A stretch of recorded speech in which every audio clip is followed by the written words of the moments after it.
What is good, family? This is your girl. I am Courtney Michelle, and it has been a minute, but I am back with another one with the jump off. You guys have seen the thumbnail. Y'all, usually I don't get spicy around these parts, but tonight is a little something different. We are going to be talking about fantasies. Yeah, we going there tonight. I personally, um, I don't know if I'm gonna share my business tonight, but we're going to share a lot. We're going to be talking about fantasies, fetishes, kinks, and a whole lot of other stuff. And you guys know I have my amazing co-host. I'm going to be asking him a lot of questions. He better tell me the truth or else. I do have some whips and chains in the back, so I don't want to have to bring those out. But without further ado, I'm going to go ahead and bring him up. We are celebrating his dirty 30. His birthday was yesterday, so we're going to add a little spice in celebration of his birthday. So, Alan Obi, is you ready? Because I'm going to bring you up. And I wore red tonight, y'all. Not that some dub wheel. Yes, I did a little because it's a little spicy. I said, well, why not do a little red? So we're gonna go ahead and go in and let's see. Alan, are you here? Yeah, I is. I don't know why my camera was off. There you go. Now I What's told up, you. darling? Hi, sweetie. How are you? You got the red on for me. I'm good. I'm all right. I'm good. I'm good. I see you look good. You got the cleavages out and the neck bone and all that good You know stuff. what All I'm right, saying? I I see said you. we talking about something spicy. Why would I come on here and put on a sweater, a Uh sweatshirt, huh. a raggedy tee? So I said, let me doll it up a little bit for the conversation. And I see you got your drink ready.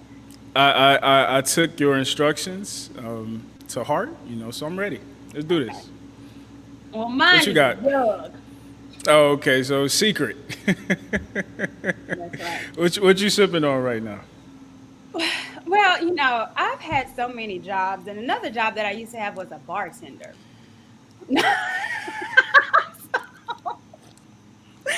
So I make specialty drinks around these parts. So this is I named this one. This is the Luda. What's your fantasy drink? The Ludo was your fantasy. Yeah, Okay. this is what's your Okay. fantasy. So this is going, you know, the more that I drink, the more truth will be told Okay. tonight. Okay. You know I if I'm asked ready pretty for good that. questions, so hope y'all Oh, ready for this. well, let me make sure I got some of mine out. So Okay. now this is the part two of what we had a while ago. Actually, this was like Yep. last year, and we did a segment on your page called "Let's Talk About Sex." Let's talk about sex. Yep. Why did you want to talk about sex? Why do you think that's important for us to be speaking about?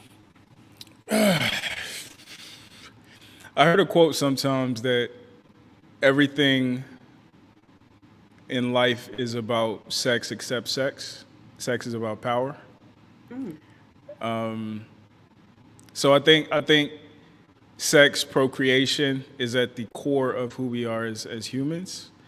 And a lot of times, like we talk about this amongst men, like your rank is equivalent to how good you are at soliciting and successfully soliciting sex. So, I think it's time we have healthy conversations about it and talk about some of the things that inform, as black people, how we even view sex, how we view sex as men, how we view sex as women. So I think that conversation just happened organically, you know what I'm saying? So I'm excited about part two. It's going to be okay, so good. part two, we're gonna get into fantasy. So what I decided to do with this is have the conversation, but also kind of dig into what fantasies are about, kinks and fetishes, making sure that we understand the differences and kind of go into what men think about it and kind of start off from there. So I'm going to bring this up for you guys, and we're going to start it off like this. And, I try to give some education along with the spice. So, sexual fantasies. A sexual fantasy is an imagined sexual scene that intensifies emotional and physical excitement by helping people play out their most intense sexual desires. fears, or memories. Fantasies may remain as hidden impulses in the unconscious or be desires that are fully conscious and recognized. Some fantasies exist solely in the imagination, whereas others are incorporated in a person's actual sex life. Fantasies may determine one's preference or sexual partners or positions. They may play in the mind during sex to enhance or an experience that is less stimulating than a fantasy. Fantasies often are assumed to be extraordinary scenes of socially prohibited behavior. However, their content ranges from relatively lame desires for a romantic evening of wine and seduction to more adventurous scenarios such as gender reversal and group sex.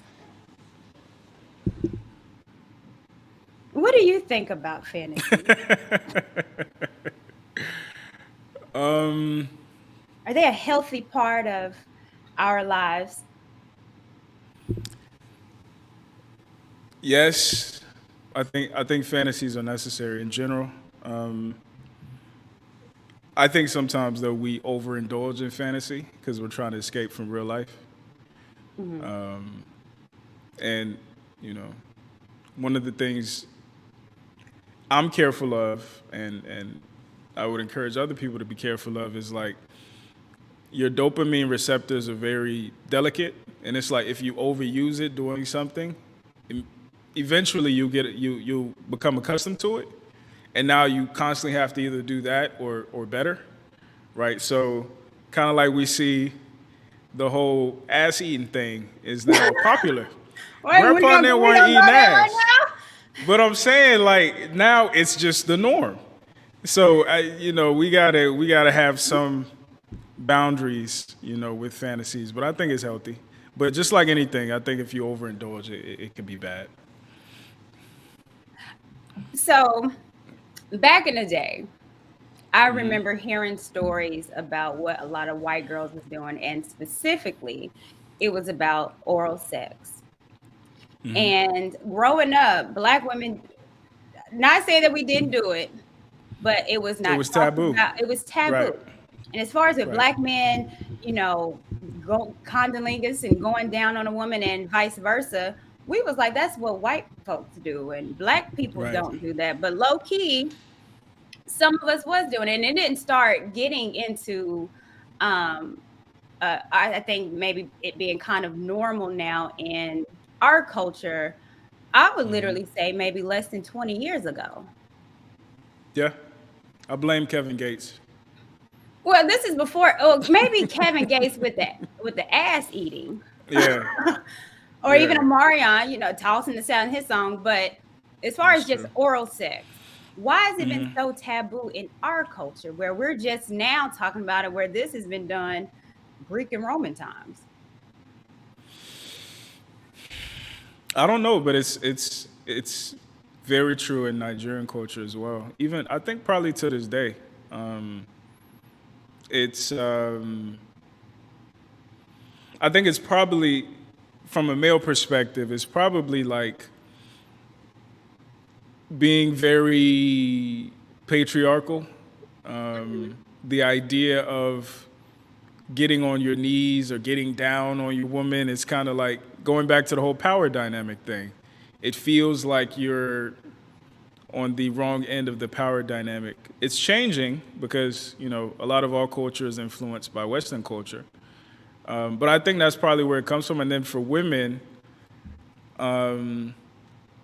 probably the same thing. Probably like the sense of like no man is going to be dominant over me, or no Mhm. man is going to be able to say I sucked this dick or whatever the case may be. And we've incorporated it in like music and stuff like that, where it's like a demeaning thing. Like she gobbled on my nuts and she ain't nothing. But I think we're moving away from those ideas. Mhm. But yeah, Yeah. All right. Let me bring this up. There is no definitive explanation for how and why certain sexual fantasies are formed, but it is known that two primary factors are childhood experiences and social norms relating to gender and sexuality. Sexual fantasies linked to a person's childhood experiences typically reenact or reverse formative events or relationships. The importance of parents and siblings to a person's sexual fantasies is linked to the way in which the individual identify with family members, emotions, and desires. For example, both heterosexual and homosexual men who had physically abusive or alcoholic parents are likely to have sexual fantasies involving acts of domination and or submission. Fantasies also can be a reconfiguration of traumatic experience from one's earlier life, allowing a person to turn a troubling memory into an experience of pleasure, triumphant over negative forces. Fantasies often reflect social forces such as gender role expectations, taboos, sexual activities. In a largely heterosexual and patriarchal culture, sexual fantasies that imagine relations outside those norms can prepare people psychologically to pursue their potential conflicting desires without fear or social repercussions. So let's talk about that because I know we've had that conversation about how sexual fantasies and ideas start from a young age. Now, when Yeah. I thought about fantasies, I'm thinking, it's just coming up in my head. Maybe it's something I saw on TV or porn or, that, but not thinking that it's something that could be happening traumatic from a child. So speak on that for me, how fantasies, how they start, our fetishes and kink is actually formulated from childhood. Yeah, some of our fantasies are chitlins. Like Yeah, some of some chitlins, the stick it's with you, can't chitlins. get rid of. This is the gut. Listen, and a lot of it. So one of the things I was scared of when I found out I was going to be a father is I read somewhere that in the first 7 years of life, a kid is pretty much like a tape recorder. Right? They're processing and taking in the world to understand, okay, what's a normal social interaction, what's the abnormal social interaction, what's good, what's bad, who am I, who are they, and basically, according to what I was reading, 97% of who you become as an adult is predicated on what happens in those first 7 years. Because those first 7 years set the foundation of who you are as a human being. Mm-hmm. Now, when we consider what's happening in our neighborhoods, Nigeria, African context, what's happening in our villages, and how that bastardizes the ways that we view the world, ourselves, sex, right? Like, I can't tell you how many women I've talked to who were touched before they were 7. Mm-hmm. I can't tell you the number of women I've had conversations with who saw something, right, or even were violated to the extreme. So when we see her being 16, 17, 18, and now she wants to be choked and fucked like a slut and all that good stuff, on the surface, as men, we think, oh, that's great. I get to enjoy that. But when you start peeling back the layers, there's a lot of pain there. And even, I saw somebody, this sex expert, she was on 8 at the Table, and she was talking about the vocabulary that we use to describe sex. Beating the pussy up, shooting up the club, breaking your back, things like that. And she made the connection, which I thought was brilliant, to our culture and our trauma. And we have, for so long, associated sex with violence. When you consider what was done to us, what was done to our women, when you consider epigenetics and how trauma goes from generation to generation, a lot of our ideas, I think, left uninvestigated, do come from pain. And we're attempting to turn that pain into pleasure or almost trick ourselves into thinking we have agency of the pain, because at that point we didn't. But yeah, I think a lot of the ways we think about sex, we talk about sex, we fantasize about sex, it comes from some fucked up shit. And see, and looking at it that way, because I'm thinking of my fantasies, I'm like, wait a minute, what was going on back in the day? Yeah. Wait a minute. it. Yeah. Well, I mean, at the same time, too, you also have to acknowledge that trauma can also be gotten secondhand, right? Like a lot of women who say niggas ain't shit, for instance, they have a great father. They have great relationships with men, Yeah. with the men in their life early on, but that paradigm has been set in our culture, and it infects them as well. So same thing, like there are a lot of people who, they might not have gravitated towards that type of violent rhetoric or whatever the case may be, but since now it's popular, now it's the norm, it's the standard, at some point you get lost and you can't tell what was you and what is just a result of what you've been taking in. I gotcha. Okay. I saw this clip of Jordan Peterson talking about fantasies and specifically towards women. So I'm gonna play it and get your brilliant take on it. I'll try. All right. At Google, and they were looking at billions of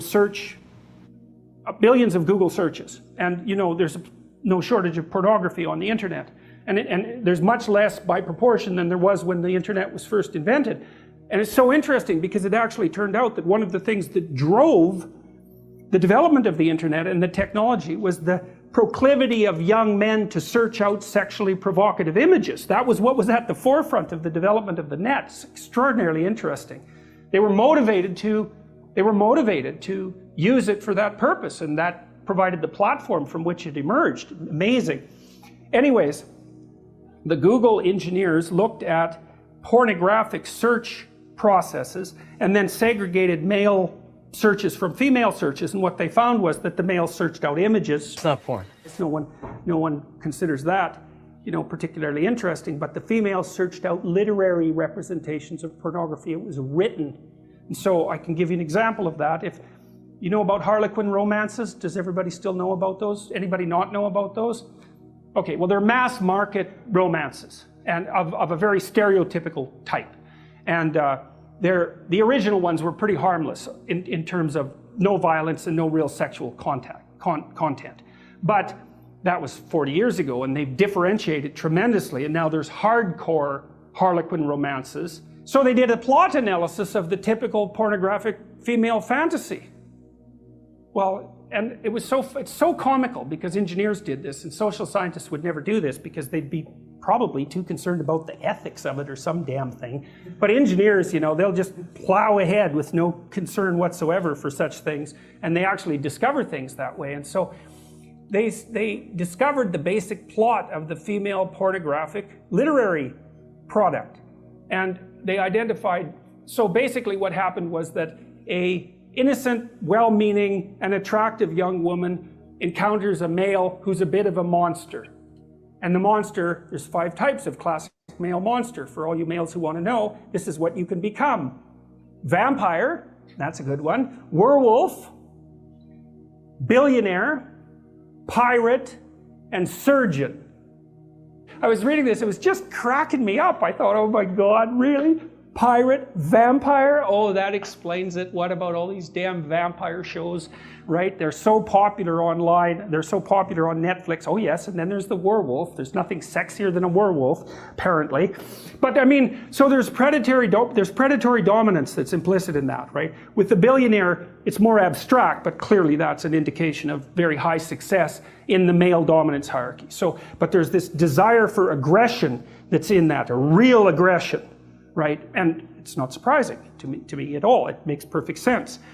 But the basic plot is that the woman encounters this mysterious and aggressive male and tames him. That's the female hero myth, as far as I can tell. It's Beauty and the Beast. And so it's because, well, there's no fun in taming someone who's already tame. And what makes you think you really want someone who's tame anyways? There's no interest in that. Plus, when chaos manifests itself, what makes you think that someone tame is going to be good for anything? And it's a real question. And so that aggression is absolutely vital. It's absolutely necessary.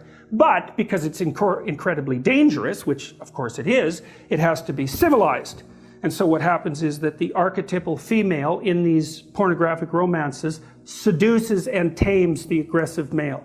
And that's her encounter with chaos. Now it's more complicated. Of course, females, they're more complicated, and that's exactly how it is. And it's no wonder, because their lives are more complicated. Now, he said something that I think I said on our last show about women and what we fantasize. And a lot of what we fantasize is actually, it goes into what we want in a man and the Yeah. idea of the bad boy. And it's that idea of taming. Women want to tame or be the one to say, he changed for me, or I was able to change him. And that goes along with our fantasies as well, is taming the beast, taming the bad boy. What do you have to say about that in that Jordan Peterson clip? I was I think I mentioned this during the other live. There's a documentary series on Netflix. It's called Explained, and they did an episode on the female orgasm. And during that episode, they did several polls. One of the polls was like, who's having the most orgasm? Like, what type of women are having the most orgasms? Turns out lesbians are having more orgasms than straight women. They also researched how likely is a woman to have an orgasm based on the encounter. So, encounter number one, women are less likely to have an orgasm, but after subsequent encounters, it goes up. So it led them to believe that, comfortability is very important for women when it comes to being able to release and let go and shit like that. They also did a survey, and they found out that 67 or 69% of women have fantasized about forced sex. There is something consistent, just like Jordan alluded to, with women wanting domination, with women wanting that power play, where they are, the best way I can put it is that they're allowed to be weak. Because with a billionaire, you don't have to be, you just have to show up. With a vampire, he can kill you at any moment. You're just there, right? Or any of the other archetypes that. So there's something to be said for a woman wanting to, as we put it, rest in her femininity. There's no resting in your masculinity. Masculinity is about attacking. Even on phallus, it's an outward thing, whereas femininity is about receiving, right? So I think it's innate to who women are to want to be covered. I think it becomes unhealthy when you start seeking out projects, because that's what we see some of it, especially in our community. We see women seeking out beasts, right? And I think part of that is also like Disney's fault, Beauty and the Beast, Princess and the Frog. The idea that your level of princess is equivalent to your ability to rehabilitate a man. And, we see how that plays out in our community because we have a lot of frogs, unfortunately, because of our scenario. So, yeah, he's right. Unfortunately, He's right. But he's right on the fact that this is, I think it's universal. I think a lot of our fantasies that we have is universal amongst different cultures. And if you believe that, then what does that innately tell you about women universally? Women want to be weak. Yeah, women want to be weak. I think it's a consistent, what's that song by LMA? Love Me Naked. Like vulnerability for a lot of women ranks very, very high. Like I want the opportunity and the ability to be myself, my full authentic self, no makeup, no high heels, just the core of who I am, and somebody loves me for that, and somebody still wants me despite that. And I think that's what disappoints me about some of the conversations that we have sometimes as men, because we assume that women are these virginal, Puritan, you know, goody two shoes, and it's like the reality is not that, my boy. And the quicker you can make peace with that and give her the opportunity to be her unadulterated self, I think the better relationship you can potentially build with that woman. Yeah. There was a question already in here for you, Dr. Eugene Steele, Okay. and this is for you. If you meet a woman for the first time, would it be a good idea to keep your fantasies to yourself? I'm gonna let you go first. Okay, That's a second. Yeah. that's fine. Absolutely. No, don't be telling her your fantasies. Okay. No, you just got to know her. And a lot of these fantasies, which I'm going to be talking about, it's might be a little kinky. So I don't think that you should scare her off. And plus, for me, and I'm speaking just as a woman and, my fantasies, I don't want everybody to know. Everybody don't need to know your fantasy. Some of these fantasies that we have is a little. So I would chill out, see if you really want to be with her, and then I think you incorporate the fantasies and have it, sexy. You don't want to start off because how you start is how you have to continue and how you have to finish. So if you have a fantasy of you jumping on a chandelier naked with some Hennessy and a joint, you gonna have to continue to get on the you gonna have to continue to do it. So no, you need to chill out on the fantasies. No, I would suggest that you don't. What do you suggest? Yeah, that's a terrible idea. I think I think and to be fair, I don't think it's just with fantasies. I think it's with so there's this psychologist, I think his name is Richard Sternberg or Steinberg, something like that. But he came up with this theory called the triangular theory of love. And he made the point that consummate love, complete love, the love we all strive for, the fairy tale shit, is the product or the sum of three things: intimacy, commitment, and passion. When all those three things are working together, you have won the lottery. But if you have 1 out of 3, 2 out of 3, it's still love. It's just a lesser version, right? And we experience different versions of love throughout our life, right? Because like a 16-year-old can't conceptualize commitment and forever, but they can have, their hormones could be raging for somebody. I think, in my opinion, the most key piece that ties everything together in that trinity is intimacy. And the best definition I got for intimacy was into me see. I think it was Esther Perel who said that. Into me see. Right? And I think we should view that as a privilege. Right? So everybody doesn't get to see into you. Right. Right? Everybody doesn't get to get into the club. Everybody doesn't get to cross the gates. And not necessarily like you're playing a game or whatever the case may be, but there should be a vetting process. Like I tell men all the time, like when you go on a date with a woman, you should be trying to figure out, as much as you're trying to get her to like you, you should be trying to figure out if you like her.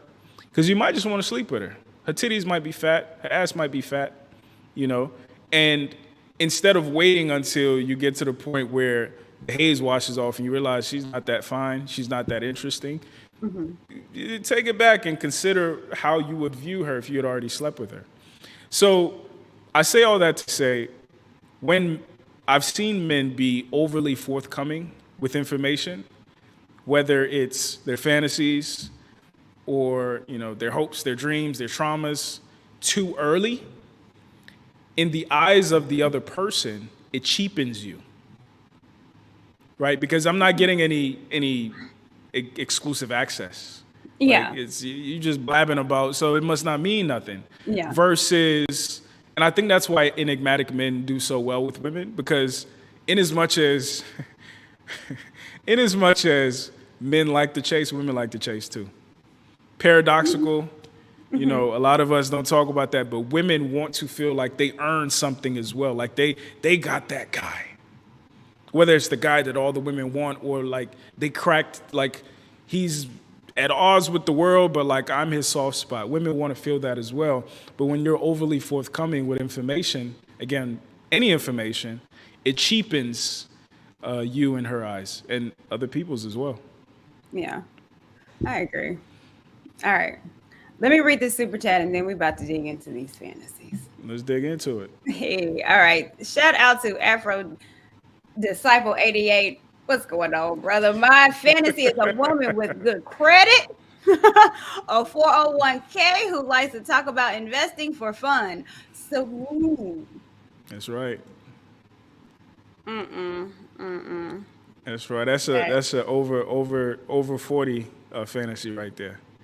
That's when you rub Bengay on your knees. That's that type of fantasy right there. It's I like definitely it. not. It's definitely not. I like The it. woman that I is like 40. it. That's not necessarily turning me on. Now, that will get you in the door for me to tell you my fantasies. Now you got to have Okay. that. Now that's that into me to see. That's the part of getting into me. Okay. All right. All right. Let's not All right. do that. All right. Let me pull this up. I'm gonna go get some more drink. I'll be right back. Okay. Let me go over this. All right. And I appreciate you, Afro Disciple, for the super chat. Let me take this off. All right. What people change about themselves in sexual fantasies? There was a study of over 4,000 Americans found that nearly everyone, 97.1%, is in their own sexual fantasies at least part of the time. Yet, people often change major factors about themselves while participating in these fantasies. Women are most likely to change their bodies in their sexual fantasies. Men are most likely to fantasize about changing the appearance of their genitals. Wow. Okay. Men tend to fantasize about themselves at a younger age, while women fantasize about a future version of themselves. The guy that did the study also found that men are more likely to have sexual regret. So their fantasies of returning to a younger age could correlate with them going back to missed opportunities, the one that got away. Wow. Your personality may dictate your fantasies. People with different personalities tend to fantasize about different things. For example, people who are more extroverted and outgoing fantasies more about group sex and non-monogamy. These make sense because they like meeting new people. People who have more concern for the well-being of others tend to fantasize less about BDSM, which we're going to get into tonight, infidelity, and emotionless sex. This pattern makes sense because they don't want to hurt anyone and they want to include their partner in whatever is happening. If you are detail oriented in your everyday life, you'll probably pay more attention to these things where your fantasy is taking place. And if you're someone who doesn't deal well with stress, results suggest that your fantasies would tend to include more calming emotional content and less trying new things.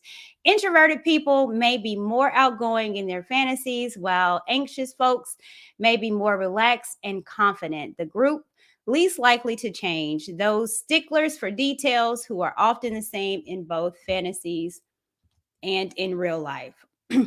Now, I can speak for me. Alan's making a drink, so we'll let him toast it up. But specifically for me, not even go. Not even going. I tend to, and in my fantasies, I tend to be someone that I'm not. And so in the first slide that I showed, it said that women specifically in their fantasies change their body type and men change their genitalia. So that tells me that usually with women, we're most insecure of our body, and maybe men are more insecure of their size. So in our fantasies, we fantasize ourselves looking the way that we wish that we did. Your take. And the genitalia, I'm not surprised.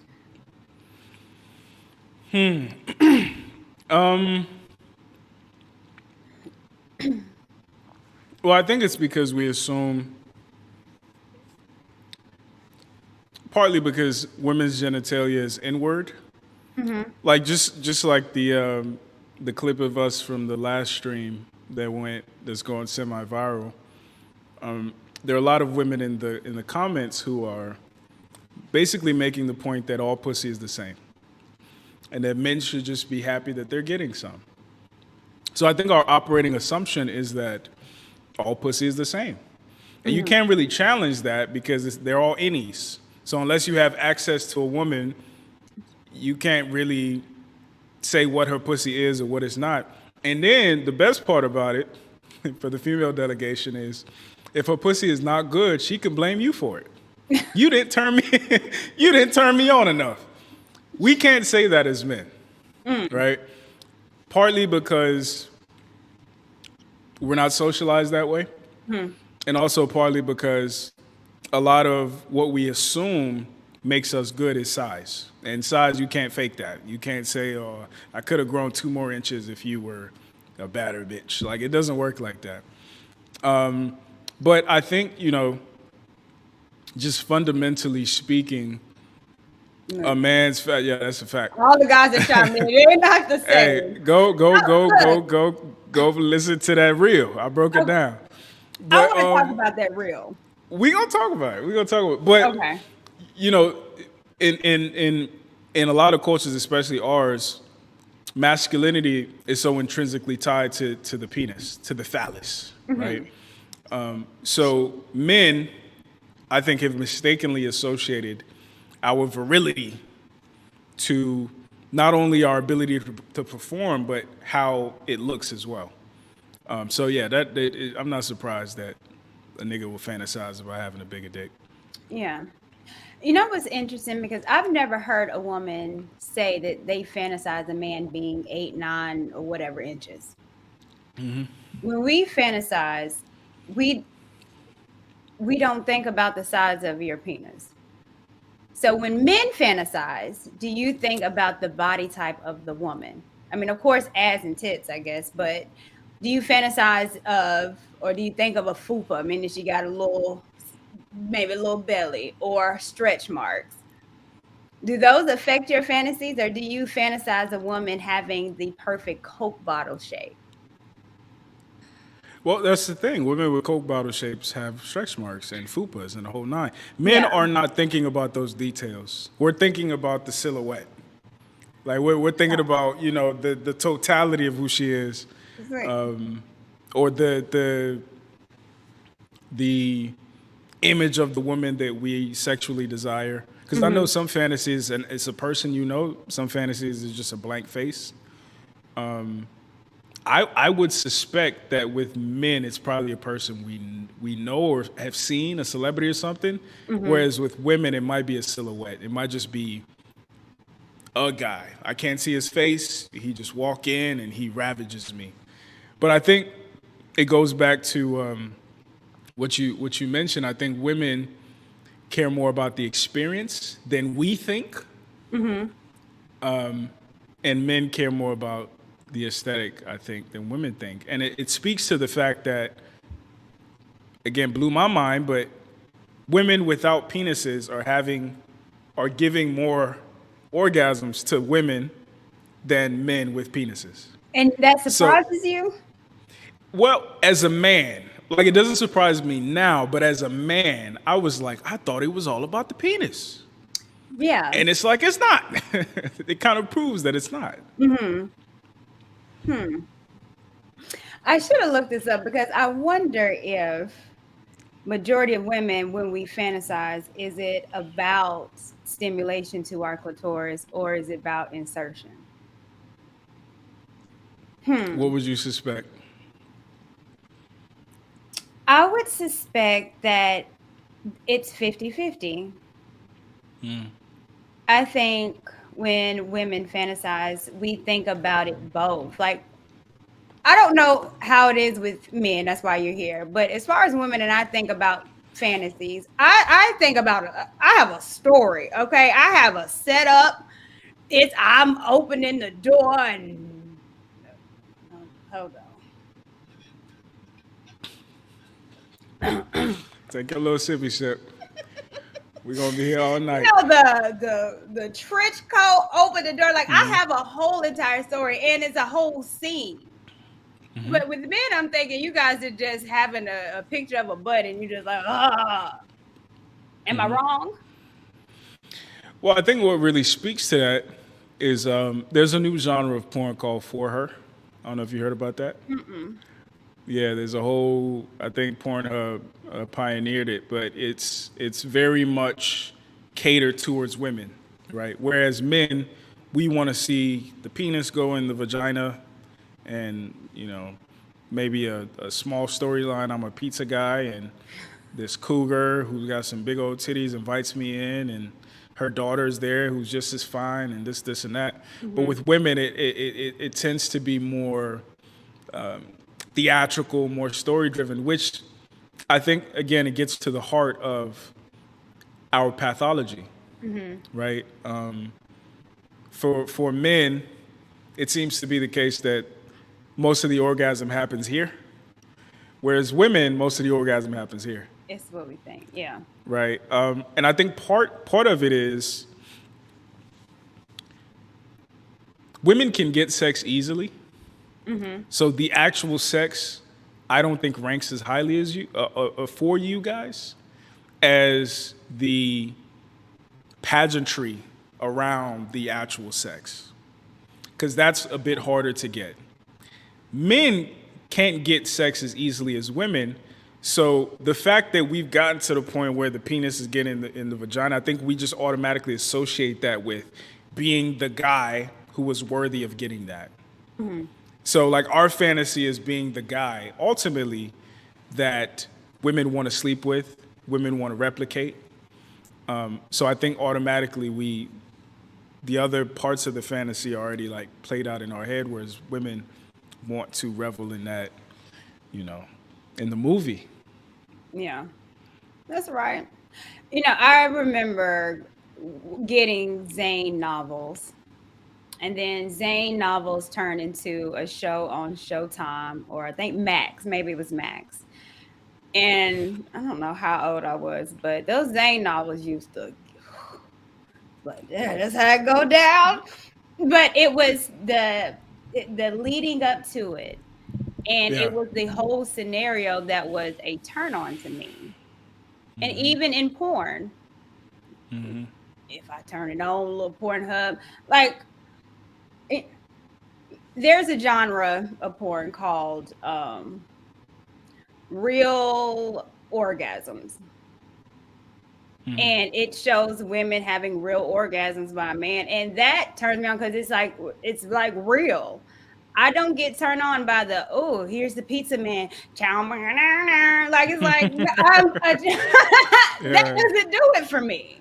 Yeah. It's like it's me thinking of it's real, or it's the story has to be there. But y'all just down drinking my mind. It's just easy. Yeah. But that's because getting sex is not easy. So the fact that we're here, I'm good. You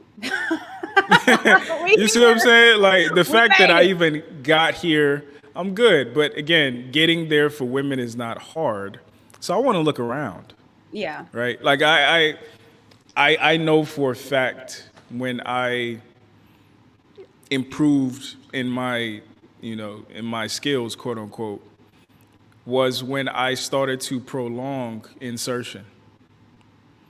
Like I started noticing that the times where I was overly enthusiastic, overly eager to like get the penis into the vagina, the viscosity reference to the first was one. was different than when I withheld myself, when I calmed myself and prolonged the foreplay or the conversation or the experience, whatever that was going on.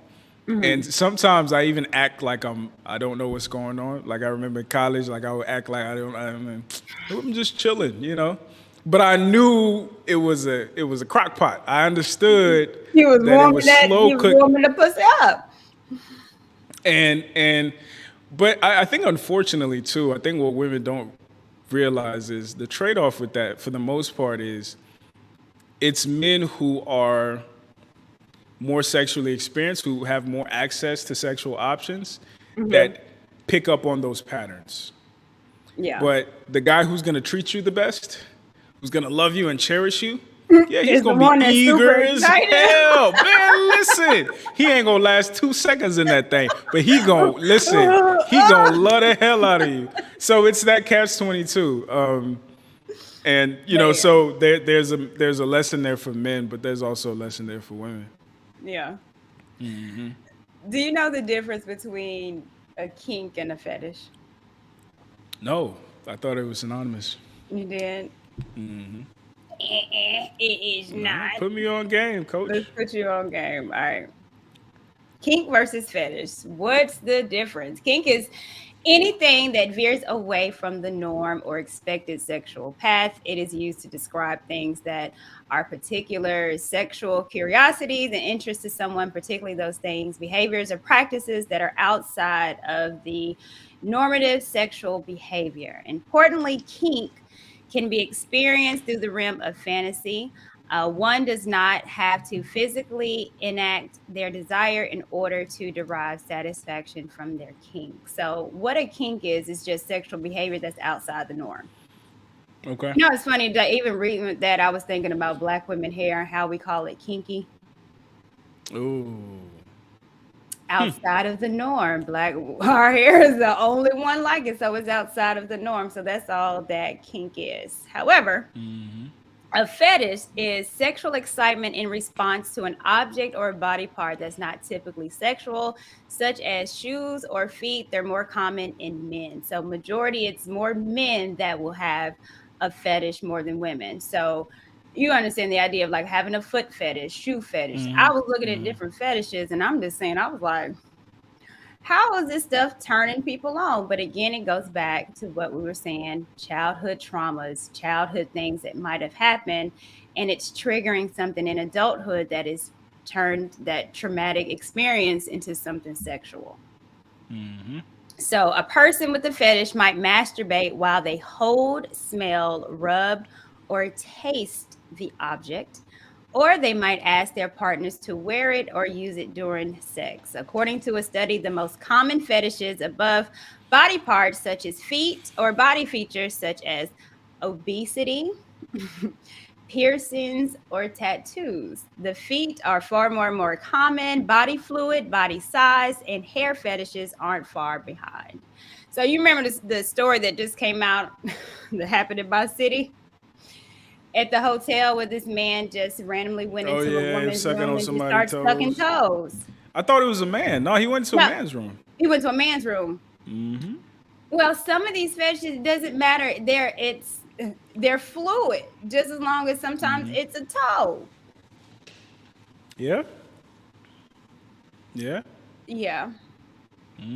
What do you think is the top 5 men fantasies? Fantasies, not fetishes. Right. Fantasies. Oh, I mean, top one. I don't even need any research. Multiple women.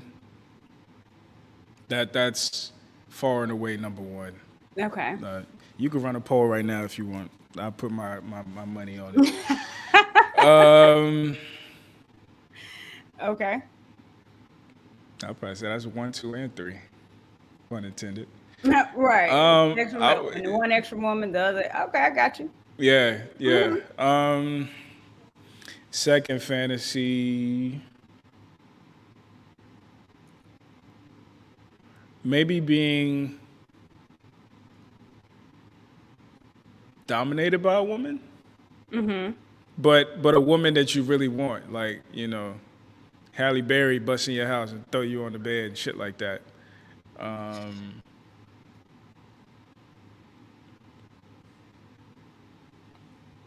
You're actually doing pretty good. Huh? You're actually doing pretty good. Three. I'm gonna do top three because five is gonna be All right, hard. we'll do top three. Three, I would probably say.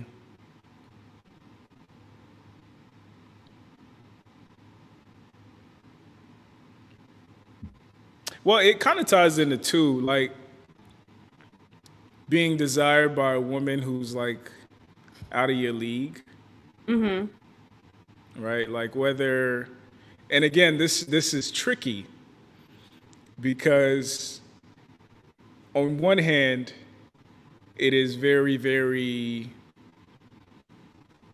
there's trauma associated with it, right? Okay. But on the other hand, like every 16-year-old, kind of like Friday, was it Miss Jackson or Miss Oh, oh, across the street? yeah. What's Like her name? the Yeah, she was in the yard with little booty shorts. yeah. It was, I think it was Miss Jackson. Miss Parker. Miss Parker, thank you, thank you, Hey, thank you. Miss Yeah, Parker. hey, Miss Parker, like that woman who's clearly out of your league, whether because of age, whether because of status, whether because of like you 16, but like that 36-year-old woman who's fine as hell, she wants you like that. Yeah, yeah, I would say that's probably top three. Yeah. I Before I know the go, first one for sure. The other two, I'm flexible. all right, I'm gonna pull them up, but that's okay. Do men think and fantasize about older women because of the experience? Absolutely, especially if she's fine. Especially if she's fine because number one, it's a notch on our belt.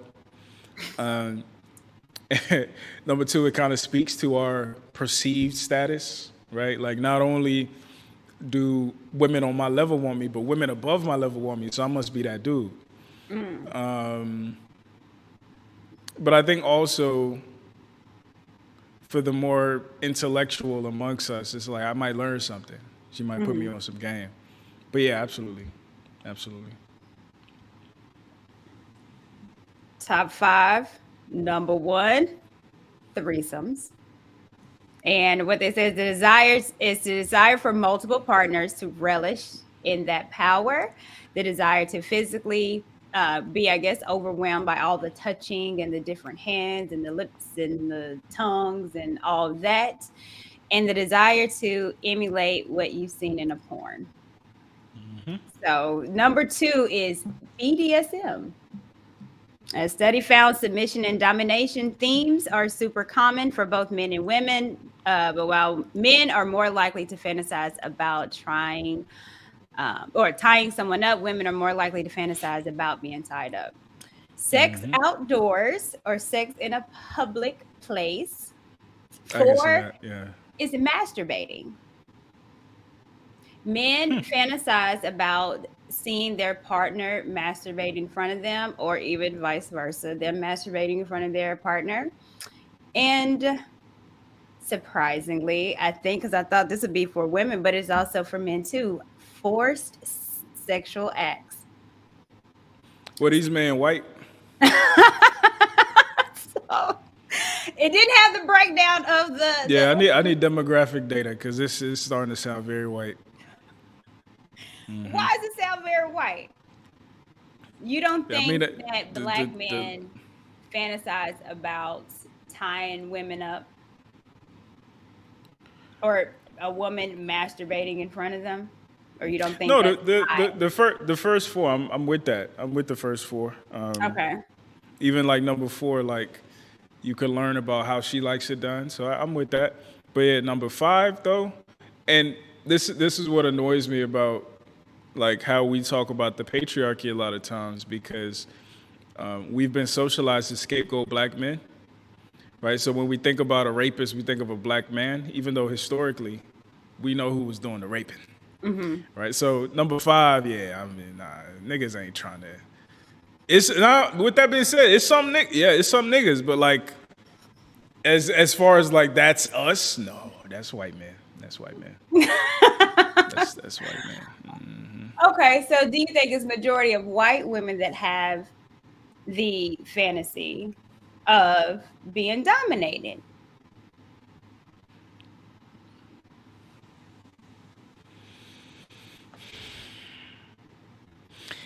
a part of me thinks it's just a woman thing, you know,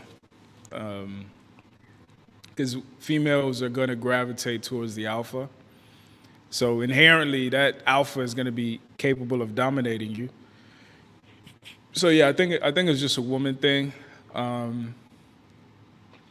but it also gets complicated because of our, you know, the American generational trauma of black women and a lot of how the paradigm of sex was set for black women in this country was being sexually exploited. Yeah. Even us, we were no better than stallions to breed, and that was about it, right? And I think it informs how we view it. But no, I think women across the board want to be dominated, but like I think there's a line though, and the people who push that line are white women and traumatized sisters. But I think normally there is a little bit of domination, but it's also like, hold up, nigga, you're going too far. Yeah.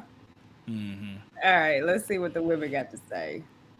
Number one for women was submission. Submission fantasies are a surprisingly common category, and they include everything from simply giving into desires of a dominant man to BDSM. We're going to talk about that later. To be watched or watched. So, voyeurism or being exhibitionist. Role playing, which I'm not surprised that is a sexy nurse, a teacher, Catholic schoolgirl. The fourth one is atypical one-on-one session. So all this is under this. It's girl on girl. So number 4 is lesbian interaction, sex back with an ex or with a stranger. You said that earlier. Yeah. So, okay. And then the last one was group sex. So your number 1 is actually women's number 5. And I'm not surprised at that. I think with majority of women want to be the star in our fantasy. I don't want to have to really compete with another woman. I think even with the group sex, it's all attention on me. Yeah. But with men, I guess it could be, or could it be where your threesome is you watching 2 women? All the above. I think, it's reminiscent of being a king. Being that guy, and multiple women vying for your seed, right? I think there's something validating to men about that. I imagine part of the reason women aren't as gung ho about that is, again, we're talking about threesomes, not trains, but Tell the difference. What's the difference? threesome is multiple women, train is multiple men, and I'll explain. But I think part of the reason women aren't super gung ho about it is like pH balance, right? Like multiple women means like some of her pussy juice is gonna get into me, some of mine is gonna get into her, and even if we're both good, the pHs are different. And I think, just like I always say, women have different considerations than men when it comes to sexual encounters. Now, with the trains versus Threesome. threesomes, turns out there is a possibility a woman can be impregnated by multiple men. I've heard of It's that. very, very, very, very, very slim, but it's possible. But obviously, a man can impregnate multiple women simultaneously. So one is a bit more natural and consistent with how we're socialized, and the other is just the goddess worship. But I've heard some women they fantasize about that. But yeah, it's different. It's different. Okay. Should women tell men their fantasies? Who they're What with? men? Their partner, who they love them back. Should we be honest and tell men what we fantasize about our partner? I think so. Absolutely. And I think you should be open to whatever conversation comes out of that. Because there's a possibility your shit might be some repressed childhood shit. And that's something that needs to be talked about before it manifests in our kid or in another way that might be dangerous. But if it's something reasonable, the person you love would like an opportunity to be able to, you know what I'm saying, do that for you. That's why I don't agree. Talk to me. Because I don't think that men could really handle if we really told you our fantasies. Like, let's go back to the difference of a threesome in a train, and a woman Okay. that you was with said, "You know what? My fantasy is to be the 3 men at the same time." How would you look at her? Like a hoe. Ah, so you want us to tell you our fantasies to be judged, and you look at us like a hoe? But here's the thing, No, right? no, Here's the thing. exactly. If women told you the But- truth, then but we see- get judged. But I've had women tell me that before. I've had a woman tell me that. Like, she's always fantasized about multiple men. Yeah, and that's not your gal, is it? But no, that's not the reason why she's not my gal. They probably won't. He said my gal. Probably won't. But I don't think there's anything wrong with having a fantasy. I think there's something wrong with having an uninterrogated fantasy. That's all I'm saying.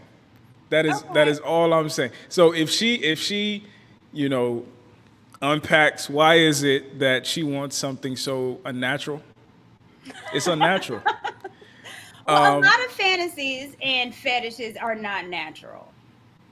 I don't think someone fantasizing about sucking toes is not necessarily a natural thing that you would think. No, say. I think the same way about sucking toes. I think women being with multiple men is unnatural. Now, a man being with multiple women, there's a bit more rationale for that. And again, Oh, is it? absolutely. At the same time? Maybe not at the same time, but there's a bit more. There's a bit more. And then the other thing too is like part of the reason that we look at sexual access so differently when it comes to men and women is because men have been socialized to view access to a woman, sexual access to a woman as a prize. As something, if I do good enough by her or by society, whatever the case may be, I will be rewarded access to her or multiple women.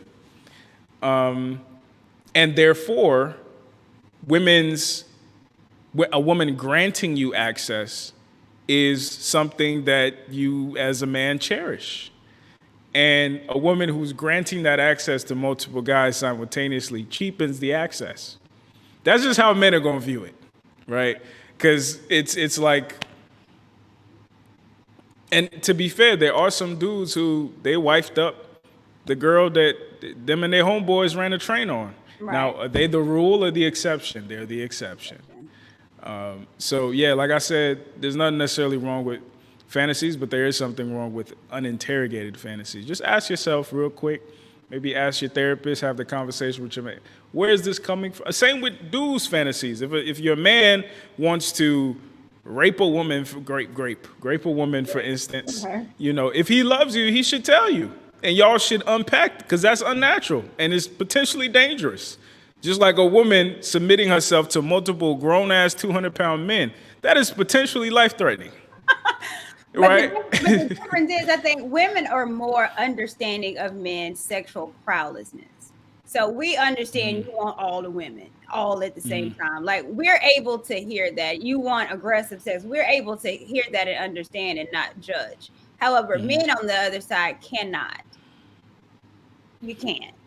So a woman telling you that she wants multiple penises at the same time, she's a hoe and a slut, so you're going to X her off. A woman telling you, and even though we know that a sexual fantasy of women, number one, is being dominated. And, with domination can go with a lot of ideas, like, great. Not that they want to, but acting out it. If a woman told you, they'd be like, what is something that's really wrong with her? Or she's a complete freak. And I think that turns you off. No, not necessarily. So I'm a obviously advocate for conversation, Right. and I'm an advocate for some uncomfortable conversations. There's some conversations I had with women. If I'm being completely honest, yes, I looked at her differently. Just being honest. Did that dictate whether or not, we took it to the next level or not? Yes, but not as much as you would think. Right? So part of transparency, part of vulnerability is being okay with being rejected. Like I could sit here and say, yeah, you tell a man that and he's gonna be gung ho about it, but that's not realistic. But if you really see a future with him, if you really love him, whatever the case may be, you have to open yourself up to that possibility because it'll come out somehow. Yeah. It'll come out somehow, and if it's somebody you care about, I would prefer that transparency, that intimacy, and if it's something that he might be bi-curious, who knows? Or it might mean we need to have a conversation with a therapist. Yeah. And I hear That's all I'm that, saying. and I understand that, but the typical person is not thinking of their fantasy as something repressed. We just think of our fantasies and fetishes and kinks as just being free. Yep. Yep. So Yep. if I tell you, I like to be choked, I'm not thinking that something happened in my past. I'm like, I might be a little freaky deaky. And that's how I look at it, but I don't think of me going in the past. And I think that's with majority of our fantasies. Mm-hmm. Well, and that's why I think the conversation needs to mature, right? Yeah. And I think, in as much as we talk about, and in my opinion, we overly celebrate pseudo sexuality, especially in our community, we also have to have the conversations of where is this coming from. Even going back to the lady I mentioned earlier, even the language that we talk about it, because it's like, okay, it's cool for us, but that's not the language I want my daughter using. Those aren't the paradigms that I want my kids to have when it comes to sex. Sex is violence and domination and being choked and being slapped and being spit on and shit like that. Like, so if we don't investigate those things, not necessarily to get rid of them, but just to have an understanding of them, it'll continue to snowball. Yeah. Okay. Let me shout out these super chat. Thank you so much, Villain Trucker. Kink and fetish, fantasy and kink different or the same? I think I explained that. A kink is just sexual behavior that's out of the ordinary. And we're going to talk about BDSM, but the ordinary sex would be called, that language in BDSM is called vanilla. So it's anything that's not vanilla. Fetishes, fantasies. So they're all different. So yeah. There was a question or a comment. It got real tonight. I fantasize about sharing my woman with other men. Now, I know a lot of white men that do, and there is a fetish, and I'm gonna get into that, but I want to hold off to that because I actually think that's becoming kind of normal. I hear more men, shout out Sneeko, that are saying that they want to see their woman have sex with another man. What you think about that? It hasn't hit Africa yet. Let me tell you that right now. But you in the States. You're not at the motherland. You here. The motherland is in me, all right? And I don't, no. I barely like people in my house, let alone my woman. Yeah, I mean, shout out to the brother, but, Hey. I can't speak to that. Me personally, I'm too young. No, I got you. I'm not there yet.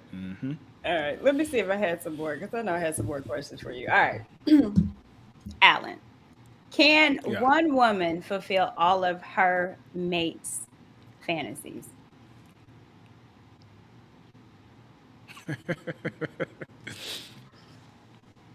Can one woman fulfill all of her mate's fantasies? Inherently, no, because fantasy number one is multiple women. That was the thing on the board. Fantasy number one is multiple women. So she can fulfill it by recruiting. Oh. but to be fair, I don't think one man can fulfill all of his woman's fantasies either. Yeah. And I think even taking it out of the sexual space, we used to have villages, and the village fulfilled several things for us as an individual. But now that our communities have become more individualistic, we're looking for one person to be everything. Grandma, and grandpa didn't need each other to be their best friend and their confidant and their go-kart partner and their shooting buddy and this, but now that's what it's become. So we're asking more of each other than we've ever had to. And maybe I think some people can pull it off, but I don't. And I think I'm gonna try. Me You're gonna personally, try. I'm gonna try. But I'm only human, and I'm only one person. Yeah. So I think we shouldn't put too much pressure on ourselves. Should all of our fantasies that's legal, should we worry or try to get that fulfilled?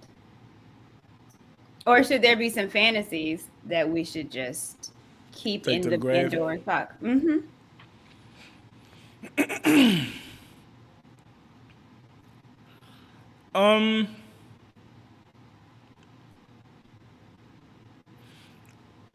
I think of fantasies the same way I think of like intrusive thoughts, right? Like every time you're driving and something in your brain tells you like, what would happen if I just swerve a little bit? Should you act on it? No. Every time that voice tells you, what if I just grab this high voltage wire? Let me see what will happen. Maybe I'll turn it into static shock. Should you listen? No. No. So I think we need to have enough awareness of self and enough discipline to be able to make those distinctions. Yeah, some fantasies make it, and again, even out of the sexual realm, some fantasies, yeah, make it happen. But other things can cause more problems than they're worth. And I don't think we should be so self-indulgent or gluttonous that we destroy ourselves just to fulfill some passing desire. So yeah, I would investigate and interrogate what it is that I'm trying to do or what it is that I want, even with people, right? And ask yourself, is it worth the price of admission? That's all. Yeah. If you can live with that answer, cool, do it. But if you can't, then Do you think it's a reason for a man or a woman to step out in a relationship if they have a desire that their mate is not willing to fulfill?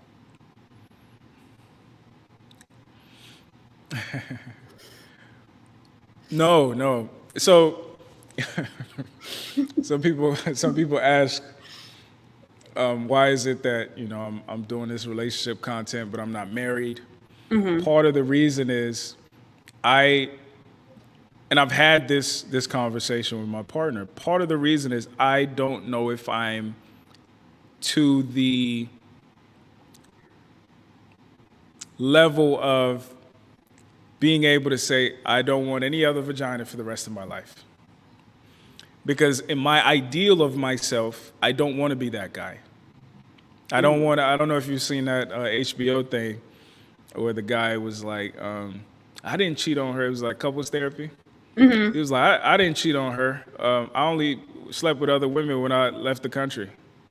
Right? Like, I want to be, when I'm done, I want to be done. Right? And that's been part of my hesitation with like locking shit down. So yeah, no, I'm not a fan of that. With that being said, do I think a woman should just automatically leave? I think she should take it into consideration. What kind of man does she have? What's his integrity level? Because if we can make peace with the fact that baseline, factory setting, just like that played out, women want to be dominated, men want multiple women. Yeah. Does it mean that we necessarily need to go for it? No. Even the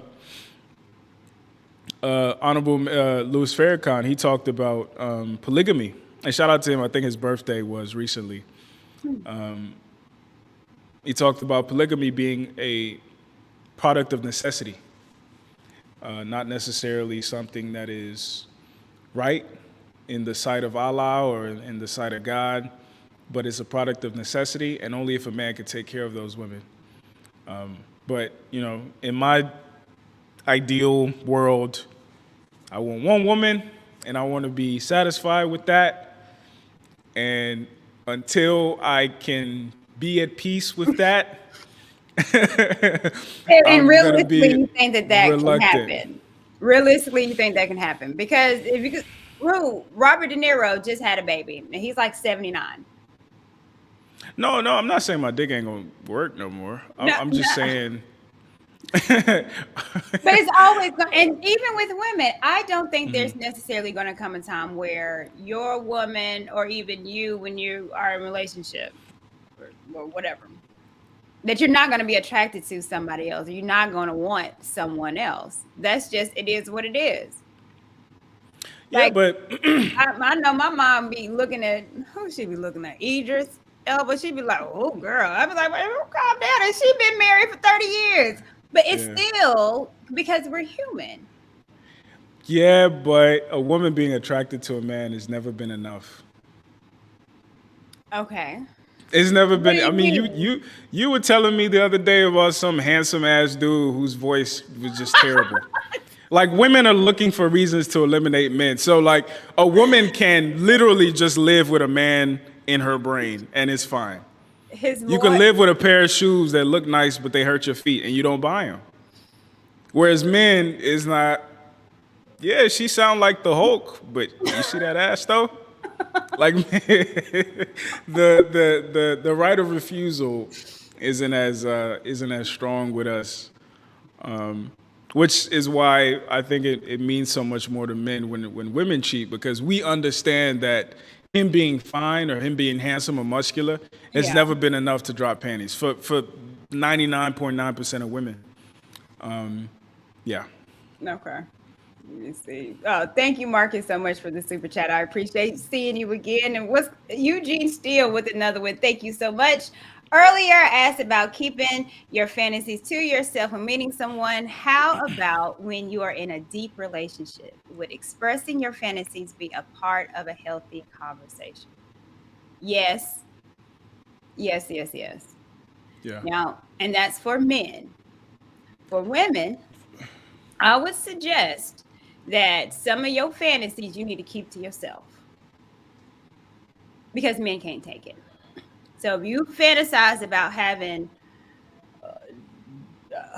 Brad Pitt, Idris Elba, and Usher all at the same time, you don't need to tell your man that. I'm sorry. It serves you no good, and you're not going to do it anyway. Shut that shit up. That's my But advice. I mean, do you think men should operate that way too? You don't have to.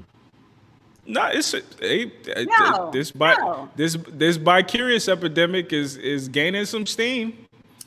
Okay. So if you got a man who, yeah, I wouldn't mind this and that. Would you like to know? I would like to know. Okay, so I if would you run. expect I him, would run. I would run. Sometimes what's good for the goose is not good for the gander. If I found out my man had a sexual fantasy and wanted fantasized about another man, I would want to know so I could go. Okay, I'm gotta gonna tell go. you, I'm gonna tell you like Gotta this. go. Listen, Gotta go. if either party is fantasizing about other men, I think it's a red flag for the relationship, straight up and down. How? If either party Oh, If no. either party is fantasizing about another man, the relationship might not have legs. So do you think that your woman just only fantasized about you? I don't think my woman is only attracted to me, right? Okay. But When I think about fantasizing, is I would have sex with. That's the difference. So yeah, I've been in a relationship. Yeah, that's a handsome dude. Yeah, babe, he handsome.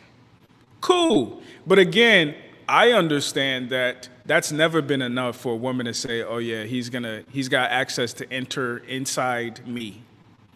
So again, if if it is that for her, I think it's two things going on. Number one, she might not be as virtuous as she led me to believe. Not virtuous. That's number one. Fantasy. Hear me out. Number two, she might like that nigga. There's something about him more than just him looking, because again, looking good has never been enough for women to drop their panties. So she must see something in him that makes him worthy in her eyes to gain. Because again, we have to think about the physiology of sex. You're literally allowing another person to enter inside of your body. Right. That is something men don't do. Right. I am the enterer, not the enteree. So it's inherently more sacred, if we're going to use that word, or meaningful to say, oh yeah, you can enter me. So yeah, I would say either she ain't who I thought she was. This is not who I signed up for. Maybe she was a hoe in her hometown and she moved to Oklahoma and I wifed her ass up because she looked good. Or she might like that nigga. In both cases, we need to have a conversation at least. Or I need to run. Even though when I just went over the top 5, and one of the fantasies that women have is with a stranger. So knowing that, and we fantasize just about random sexual thing. When we talk about it being repressed, I think a lot of sexuality with women now. I mean, I think it's obviously changed a lot, but there's still women that feel like if I don't want him to perceive me as such, or I don't want to be perceived as a hoe or a slut. So I repress a lot of the things that I might want to do or interested in, and they become fantasies that stick in my head because I repress it. And a lot of the fantasies that we have is it's just letting it all out. And when I fantasize, I don't have to be, like I said, I take me out of it and I could be someone completely different. And that is still the idea of, I think, why women fantasize about strangers. It's just meeting a man, getting all hot and sweaty and leaving. Like, that is a real life fantasy for women. Well, and that's my thing. Married and single women. Yeah, and I think we should have that conversation. Just like not. I would have a no, just like I would want to have a conversation about some of your intrusive thoughts. I guess my thing is the line between, oh, this is just this thing that pops into my head and something that I would actually actualize. Like, I want to know, based on our conversation, make that distinction. That's all. And part of vulnerability, like I said earlier, is opening up yourself to be judged.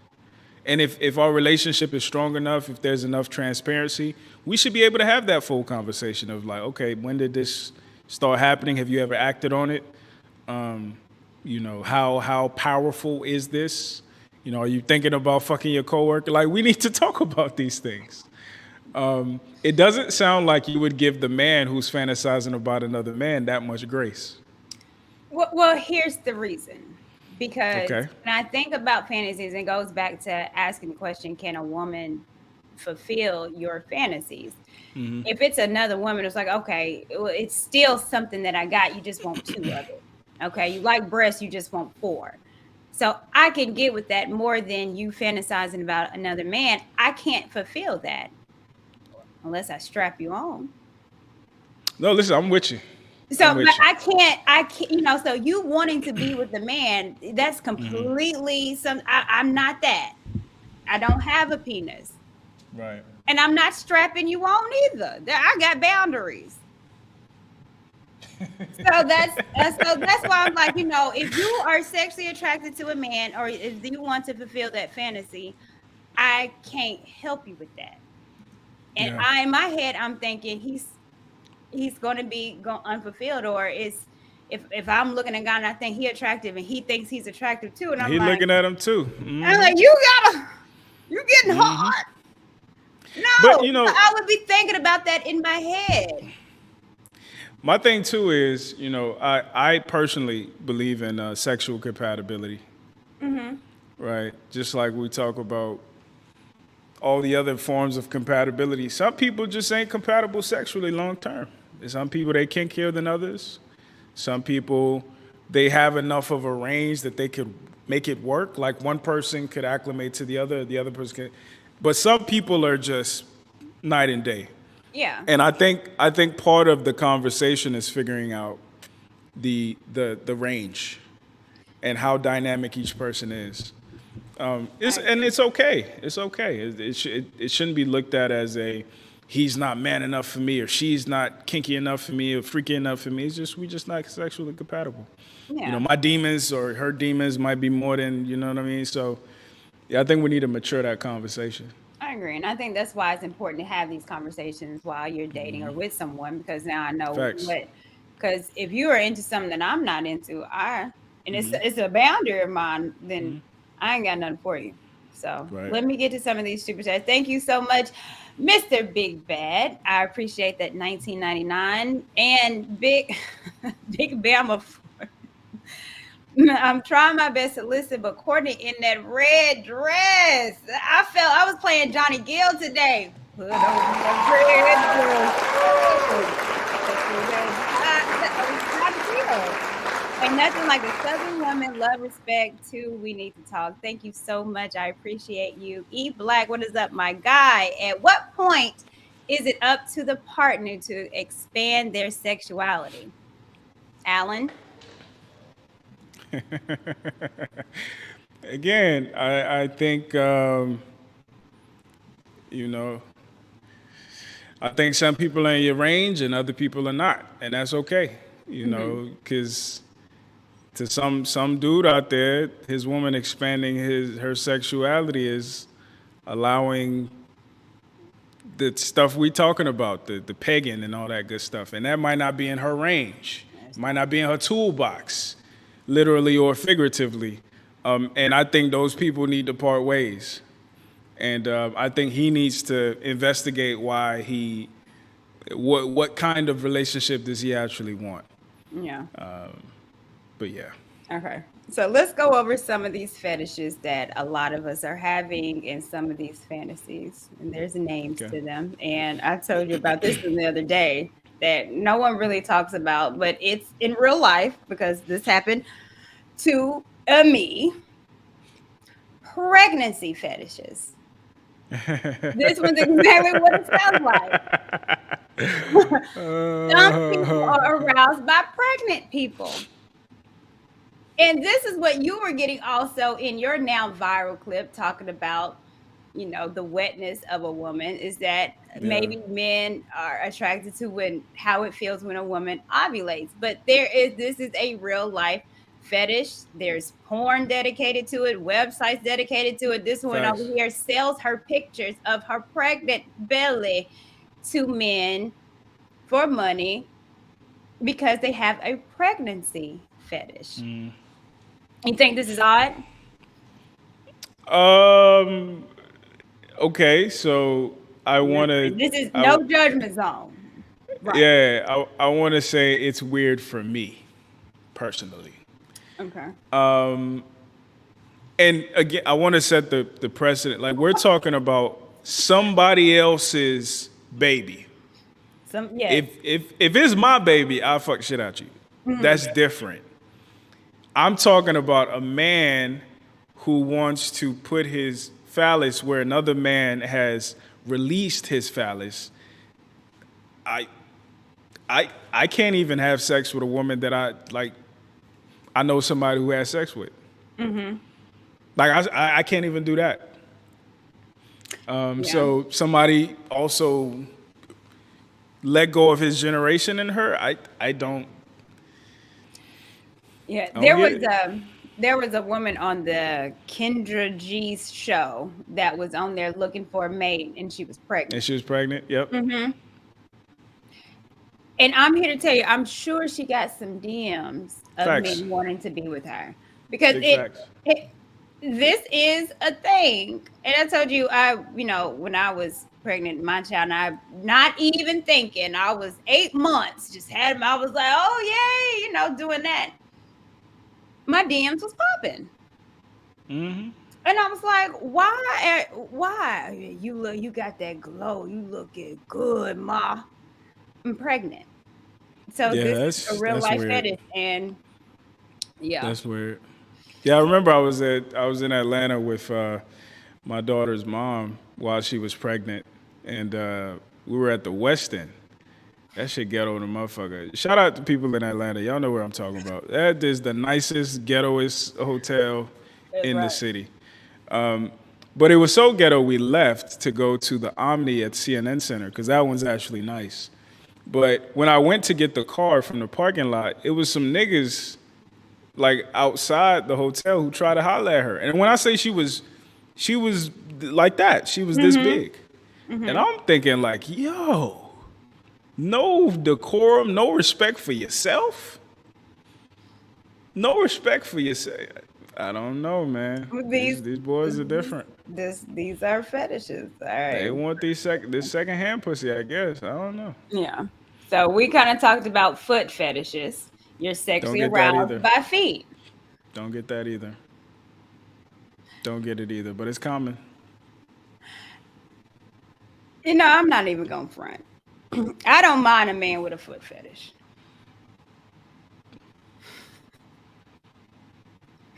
I mean, we work together for a woman that likes her toes sucked. All day. Now, if it's now you want to suck on everybody else, so that's a little creepy. But I don't have a problem with it. If you have a thing for feet, but a lot of black men have a thing for feet. Let's not get it twisted. Let's not forget Boomerang and Eddie Murphy looking at women's feet and dumping women because he had hammer time. And men all the time in the summertime, oh, y'all like feet. So I'm going to conclude that black men have foot fetishes. Cool. Prove me wrong.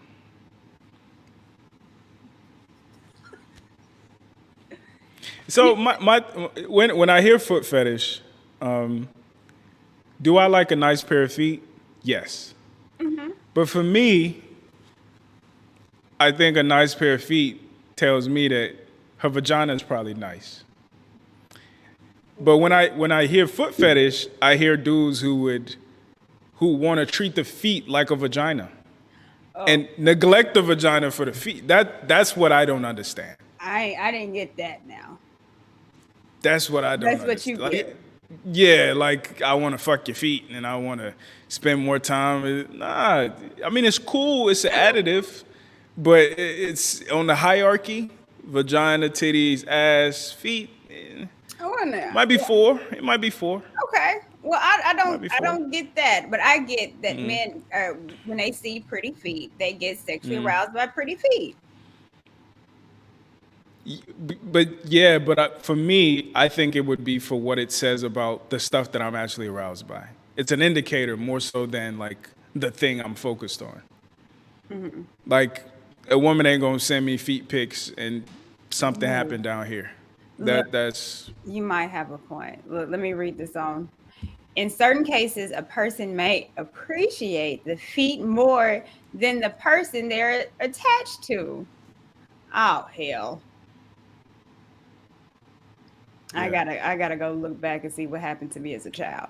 Okay, so not a substitute for a real connection with another person. In fact, you can think of any kink basically this way: a cherry on top erotic treat or a way to focus desire arousal. Hmm. Okay. Something that we talked about that I think women are into. Voyeurism is a fetish where you get sexual gratification by watching other people engage in sex. What you know about sex clubs? Listen. So when I lived in Baltimore, I want to preface it by this story isn't as interesting as y'all might think it is. Okay. When I lived in Baltimore and I was moving, I had a leather chase in my studio, and I sold it to this dude. He was a black dude, probably in his 50s, and he pulled up, and my apartment was on the 21st floor, so it overlooked the city.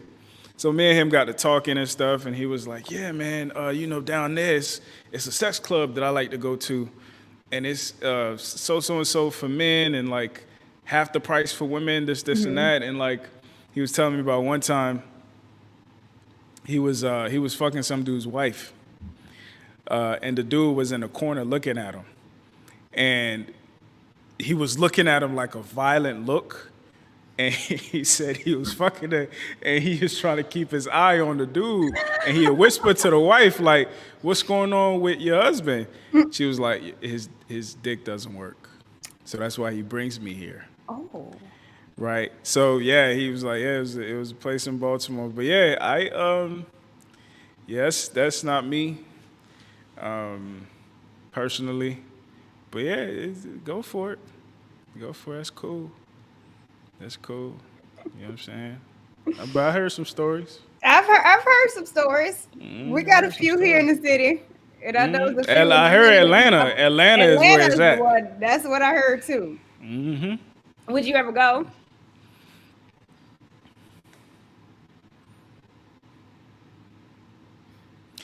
If I went, I wouldn't participate. As far as You would just go to watch. You would be a voyeur. I think, okay, so if I had like 5 seconds to answer that question, I would say no. But I'm trying to be considerate. I don't think I'd be aroused by that. Because the way that I'm thinking about it, it would be like it's not just what you see, it's also all the smells, all the different things that are going on. And some of those things might not sit well with me. The smells might not sit, because it's not just the women, it's also the men. And based on my understanding, this not the top cream of the crop people at these places. So you might be smelling some Bengay and some, some ointment. And so yeah, I probably wouldn't go. I never thought about that. Because in my head, I'm thinking, because I've never been before. Maybe that has been one of my fantasies, is to go. But I think it would just be to say you went. But yeah. Personally, I don't think I'd jump in there. I think it'd be like, oh, they are really getting down, and they really okay. But I never thought about the smell. That never crossed my mind. It's just me seeing. I guess I was like, maybe I am a voyager. But then I was like, I never thought about what the smell could be. All that.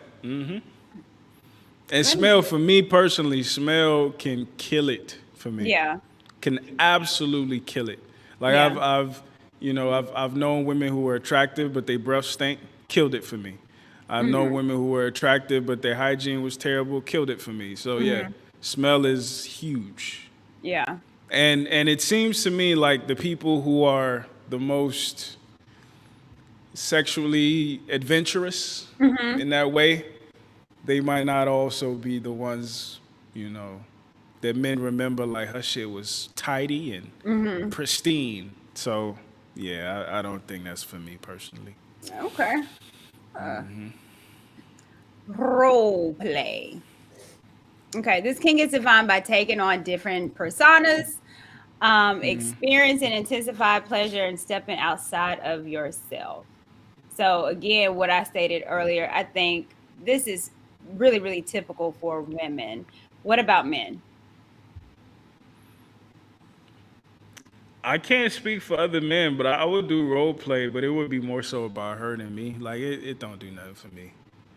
Like, we were talking about grandmas having 11 kids and all she had was the robe. Like, men don't need all the pomp and circumstance. But I would play along. Yeah. I would do that for my partner. But It personally wouldn't do nothing. My dick ain't gonna be no harder because you got a nurse outfit on. Me personally, other men it might be, but yeah, yeah. So, what could a woman do for you to spice it up?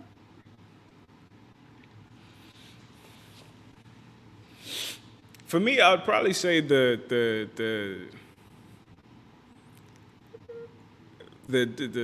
domination piece. Yeah. Hold on. Yeah, maybe, because I'm always in control. So it might feel good. A woman say, but a woman that I'm with and she knows I want it. Say, nah, nigga, I'm gonna ride your dick. That might be cool. Jump. Okay. The Yeah, dominant yeah, part. yeah, yeah. But I A mean, little BDS, a little BDSM. sure, sure. I like a little lingerie. I like a little, you know what I'm saying. Even the like the whole nurse outfit stuff, but like, it's not a make or break for me personally. But for other men, it might be. For other men, it might like he got limp dick, but you put on that nurse outfit and. And then But yeah, for me, boom. yeah. Look, let me read. E Black is a fool. I done robbed my own house 5 times. Come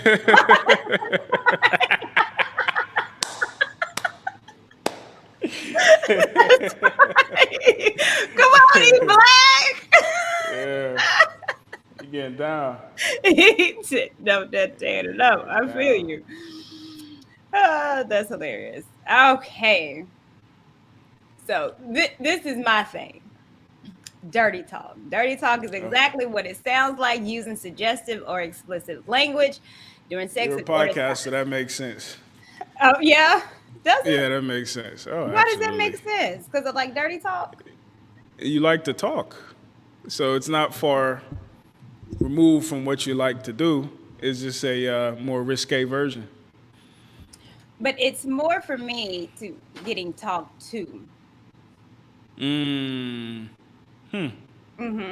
So I don't like it. I mean, I can, I will, I do. But for me, it's more like you talking to me, all that. Yeah. Yeah, yeah. That's interesting. Yes, sir. All right. Okay. Furry. This is some white people shit. See, you went too far. You went too far with your research, Courtney. What we're not going to do is discriminate. Ain't no wolves in Africa. You don't know Ain't who no might wolves. exist. There are no wolves in Africa. Let's take a look at this, okay? Furry kink involves dressing up in animal costumes, engaging in a little extra play. A furry is someone who is turned on by imagining themselves and others is anthropomorphic animals. If you like to dress up, have a huge stuffed animal collection, this kink might be for you. Look, you can't judge people. You don't know who might be into what. First, there used to be a show on HBO. I shouldn't have been watching it because I was young, and it was called Real Sex. And the first time I heard about fetishes and all that, I remember that heard, show. do you? Yep. Okay. The first time I had no idea what fetishes were, anything like that. But they put up furries. And I was like, this is a thing.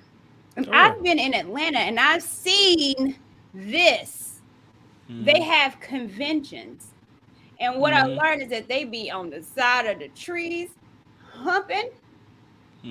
But this is a fetish. And it was some black people in there. Don't get it twisted.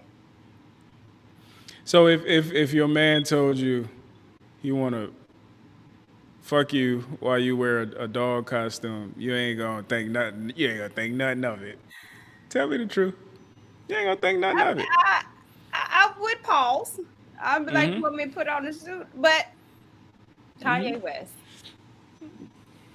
college dropout, he was a whole furry. So Okay, so the Negroes do it. Not my thing. This is definitely not one of my fantasies, but no judgment. Now, if that was what he's into, I wouldn't break it off. what if you got a golden retriever? Oh, that's different. A dog. Yeah, you You got a you golden getting a retriever, and dog. he like to fuck you with your dog outfit on. Every time he come over to the house and he look at your dog, he pet your dog. It's a little bit too much. You ain't gonna think nothing of it, That's huh? not a furry. That's not a furry. That's bestiality. That's Who bestiality. said This is that? what we're having a Stewart. Stewart conversation. said that. This is not bestiality. This is It's furry. close. It's the cousin of it, at least.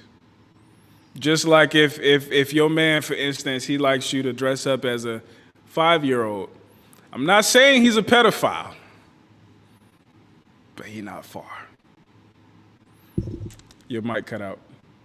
I'm sorry. That's called age play. So that is another fetish. It's age play. All right. So you don't like to be called daddy?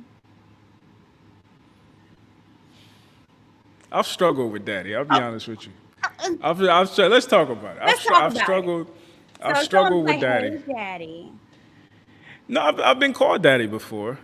And you like it. I'm trying. I don't think I did actually. Don't think I did. Oh, you Um, lied. Look, I know people already know lies. no, because here's the thing, right? Because I liked it because I was supposed to and because of the power dynamic.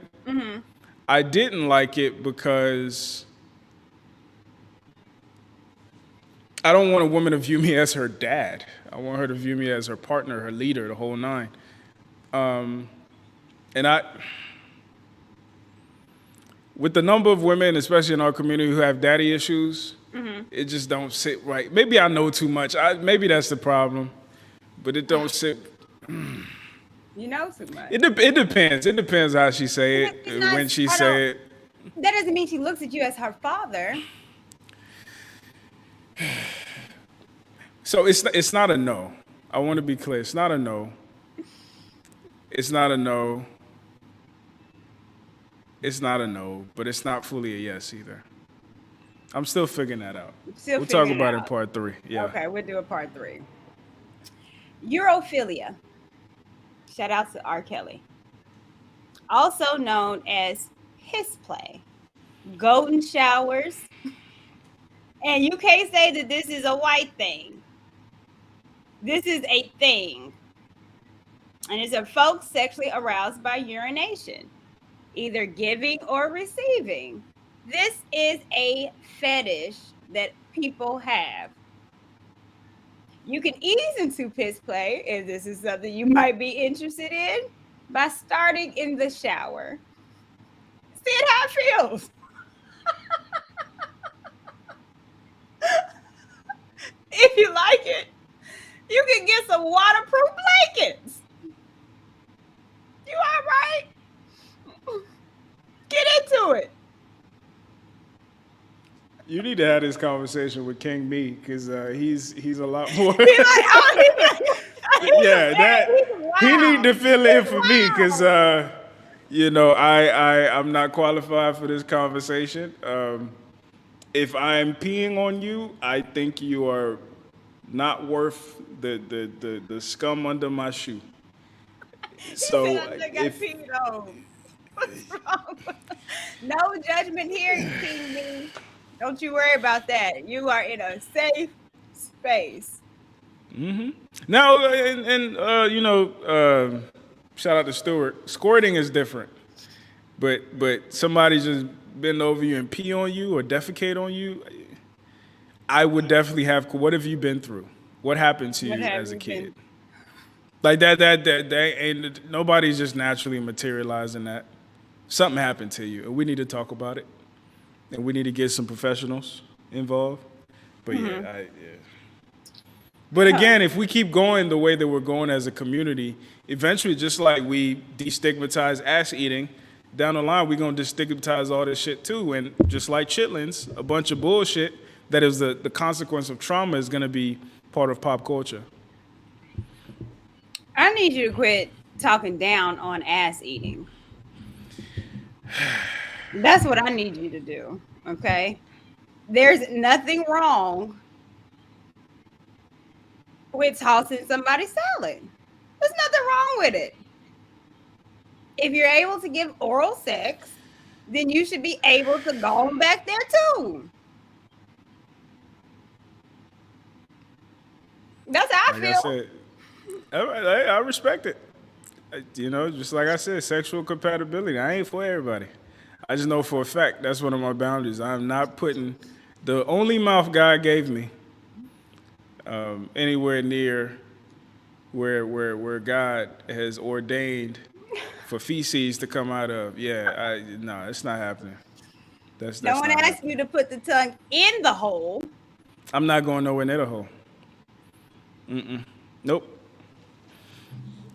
nope. That's I all didn't come to right. this country for that. Yeah, well, we'll see you in 5 years.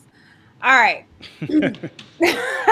Praise kink. Someone with a praise kink is aroused by compliments, praise, Oh and yeah, that's encouragement. common. That's Yeah. common. So, That's for real instance, common. being told you doing such a good job with not my cock. I hate that word. Or you're This is so white people beautiful with wrote this. White people wrote this. so What here's website you the get this off thing. of? When I did something like my research and researching kink, and I want to talk about this a little bit more too, where you don't see a lot of us talking about this stuff. Yeah, It's true, not. true. So, and I think it's a shame because we do have fantasies, we do have fetishes, we do like a little kink, but you don't have a lot of us talking about it. And even So, and my thing too is when we're having the conversation, because some people do talk about it. They're just talking about it like overtly raunchy. Like they're not really getting to the nitty gritty of, okay, we got to have a mental health conversation. We got to have a repressed trauma conversation. So yeah, well, I'm familiar with that phrase. Which praise I King. know No, I that's a like. good one. I fuck with that one. Yeah, see, I'm with that. I'm with that kink. I can appreciate this one. All right. Something happened to you as a kid. Ain't no way around it. Well, this kink can be considered, and this is pretty much degrading kink. And saying stuff to degrade you. Words through action, being spit on. I guess maybe this is with the being pee on, being defecated on. Absolutely. This kink might do something for you if you lean toward being submissive and like your partner to take control and tell you what to do in sexual situations. Okay, so there are women and there are men that will say, oh, you nasty little slut. Ooh, who's you my bitch? That's part of that kink, and that No, happens. no, no. That was dirty talk. But in that That degrading, calling me dirty talk is calling me a slut. That's rude. I think it's a line. When I think of degrading, I think like you're It's you're the just scum of spit. the earth. You Oh, you fucking you dark dirty dog. You like that type of shit. Yeah, yeah. Like dirty talk is you my little bitch. Huh? Like that type. That's cool. But yeah, the degrading shit. Nah. If I'm fucking you, I need to respect you. well, okay. Kako, then that's what King Me was talking That's about. what King Me was talking about. And so it's a form of BDSM. And so yeah, this is the idea of a man wanting to see his woman have sex with somebody else. Now, again, this is new to me, but this is a whole genre. And the new genre is for white couples getting black men, and their name is bulls. Then you would be a bull, and they will have you have sex with wife while they watch. Breed. Yep. Breed. What do you think Very that's racist about? undertones. Yeah, Very, very, very. I'd say undertones. Overtly racist undertones. yeah. I think part of white supremacy and the programming that it put into place is that black people are animals. And it's just like we talk about white women who like black men, and they'll say, I'm not racist because my husband is black or my kids are black. The whole time, he was just a sperm donor that she knew she could control better than she could control a white man. So yeah, I yeah, yeah, Yeah. yeah. Let Yeah, me ask all niggas are good for is dick. That's all we're good for, because we're not people. you. Black men, well, I think black people, we really are fetishized. I know that there's white women that, and they have like IG pages Oh yeah. that want to have mixed kids. They fetishize about having mixed children. But yet I never hear black men say anything that says, I'm more than just my phallus, my penis. Do you like being fetishized? Does it even matter? And not to you, but to the male delegation. I think it feels good if you don't understand the nuances of what's happening, right? Because like I've never experienced being fetishized. I've been fetishized by one white woman, but I haven't been experienced being fetishized by white women. Explain that And story. And how did you know that she was fetishizing you instead of liking you? Did she say, I've been thinking about that? They say big black cock. yeah, yeah, That's what you all said? that. And she was talking about some other black dude that she was fucking and this and that. Like it was very, for me personally, it was uncomfortable. But I think, for instance, good example, Tristan Tate, Andrew Tate's brother. He was talking about some Romanian girl that he was fucking at some point, and he found out that she was racist. Because the Tates are actually mixed. Mix, yeah. Their Yeah, like their father, dad's black. he's real light skin, yeah. And he was riding around with her, and she was talking all this shit about black people, like they're animals, this, and that. And he was just sitting there listening for like an hour and a half. And he was like, I could have told her off, but I like what I did. I took her home and I fucked the shit out of her. And I told her, when she go black, you never go back. Or some shit like that. And the whole time I was like, I know he thinks that's a win, but it wasn't. Because it reinforces to her that, oh, that's one thing they're good at. They can jump really well. They can fuck really well, but they're not people. So it's not really a win. This idea that we're going to fuck our way into civil rights and fuck our way into being seen as human beings. And unfortunately, a lot of black men, we've fallen for the okie doke and thinking that being able to gain sexual access to white women means that, they're now seeing us as people.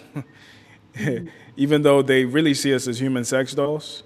And human, is the genre of porn where women fuck horses. White women fuck horses.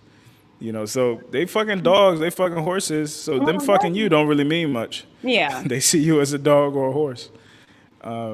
Yeah, so I think once men gain that level of awareness, you think about it a bit different, and you approach, even if you go into an interracial relationship, you vet it differently.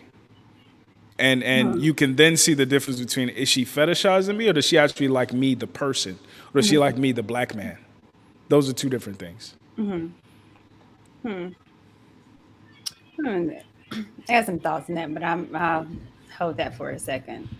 Okay. Also common. That's right. Choking fetish. Yeah. Okay, breathe play. So again, this is the act of controlling how much access you have to oxygen for the sake of power, play, and pleasure. This involves an element of absolute submission to that partner. Many people also enjoy physical sensation, often associated with being deprived of air, such as tingling and spreading warmth and quickened heart rate. So this Yeah. right here is normal.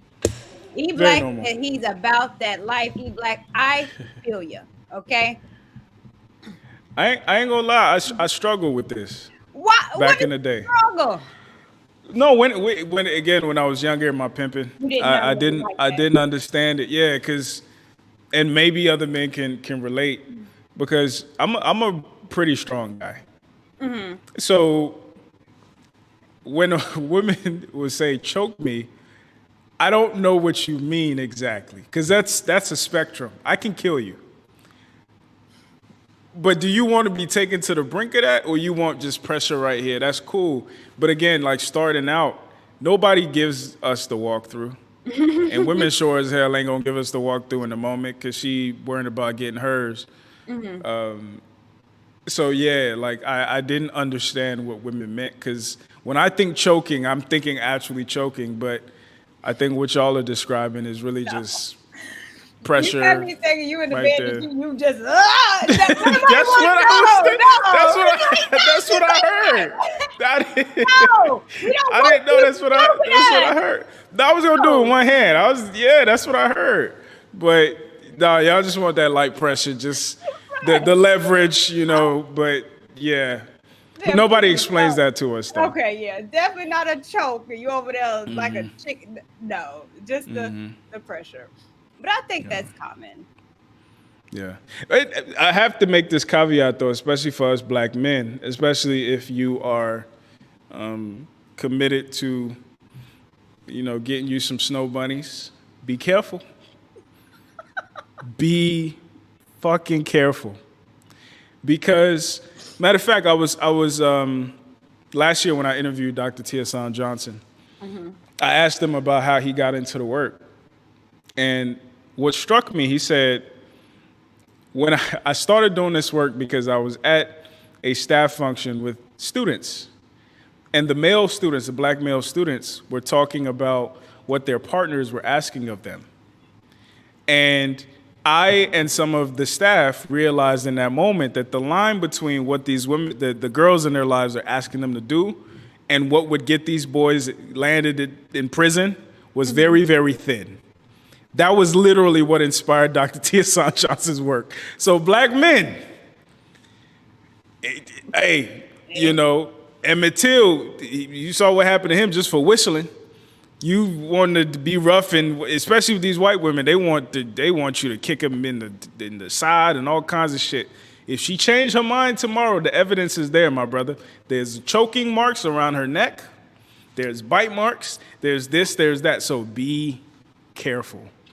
I am glad you brought that up. So Trump has been in the news, right? For a whole lot of stuff. And one thing that he's getting accused of is rape that happened like 20, 30 years ago. You heard about the story that's going on? No. Okay, so he got accused of sexual assault, but they dropped the rape allegation. So they did a lesser charge for him of this woman. But now there's a video going around when she was on CNN maybe it was a while ago, about her talking about the idea of rape, whatever. So I wanted to play that because again, it talks about what we've been talking about. The idea. Y'all can think these women are angels if you want. They fuck your life up. I'm just saying. So. Listen to this. This was wild. This was wild. And I just saw this yesterday. I said I got to show Alan this, and so I waited till today. Oh. I was not thrown on the ground and ravished. Which the word rape carries so many sexual connotations. This was not sexual. It hurt. Well, I think most people think of rape as it is a violent assault. It is not. I think most people think of rape as being sexy. Let's take a short break. Think of the fantasies. We're going to take a quick break. If you can stick around, we'll talk more on the other side. You're fascinating to talk to. First, I believe she's off her rocker. And her name is Jean Carroll. I think she's off her rocker. And the fact that, again, she correlates in thinking of the idea of rape as sexual. So I thought that was interesting. Did you hear that? I'll play it again. Don't feel like a victim. I was not thrown on the ground and ravished. Which the word rape carries so many sexual connotations. This was not sexual. It hurt. Well, I think most people think of rape as it is a violent assault. It is not. I think most people think of rape as being sexy. Let's take a short break. Think of the fantasies. We're just going to take a quick break. If you can stick around, we'll talk more on the other side. You're fascinating to talk to. I think she was trying to hit on Alison Cooper. She better calm her little old ass, dusty vagina ass down. But again, that idea of, she said people think that it's sexy. I keep trying to tell brothers, you think the white man is bad? His woman is worse. Oh. Y'all think the white man is bad? His woman is worse. I was watching this documentary. It was about white supremacy. I can't remember the name of it. But they were interviewing this hillbilly couple. And the guy, he was a part of the local KKK chapter. And, he was just talking about, we just don't believe in race mixing, and we believe, we should have our communities and they should have theirs and shit like that. And they interviewed the wife, who was probably his cousin because their kids look kind of weird. And she was like, even if we have to, kill them, and shed blood, we'll do what we need to do. Whole time the husband was like, like, this bitch tripping. But I be trying to tell brothers, beware of, number one, beware of the woman in general, but beware of the white woman. Let me not get your channel demonetized. It might be what that lady talking about, raping is sexy. All right. So this is what I want to talk about. What you want to talk about? What is Buddhism? BDSM? What you know about BDSM? Buddhism. What do I know about it? Not much. Not much. I know it started surging in popularity after 50 Shades. And I think a lot of people, just like I said, in our culture now, life is imitating art instead of the other way around. So I think some people read it in novels and saw it in a movie, and they were like, that looks neat. Yeah. And now it's gaining popularity. I think it's a trend.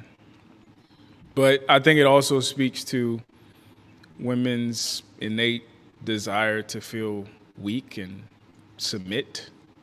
This physical submission, basically. So it makes sense. Yeah. So I think 50 Shades of Grey made it mainstream, where this was kind of more of an underground kink thing. And if anyone talked about, again, wanting to be tied up or spanked or handcuffed, being a submissive or being a dominant, if anyone talked about this, then it was, you were deemed and shunned and judged. And then that movie came out and it made it look sexy.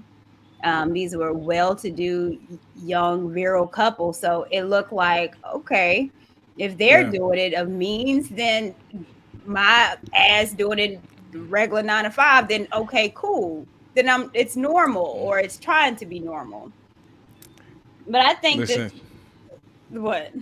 No, go ahead, finish your point. Well, no, I think well, I'll hold up what I think, because I'm gonna go into it. But what you think? Would you be interested? If a woman tells you, I am into BDSM, bondage, hurt me, spank me. I will oblige to the point that it makes sense, but I'm black. You are.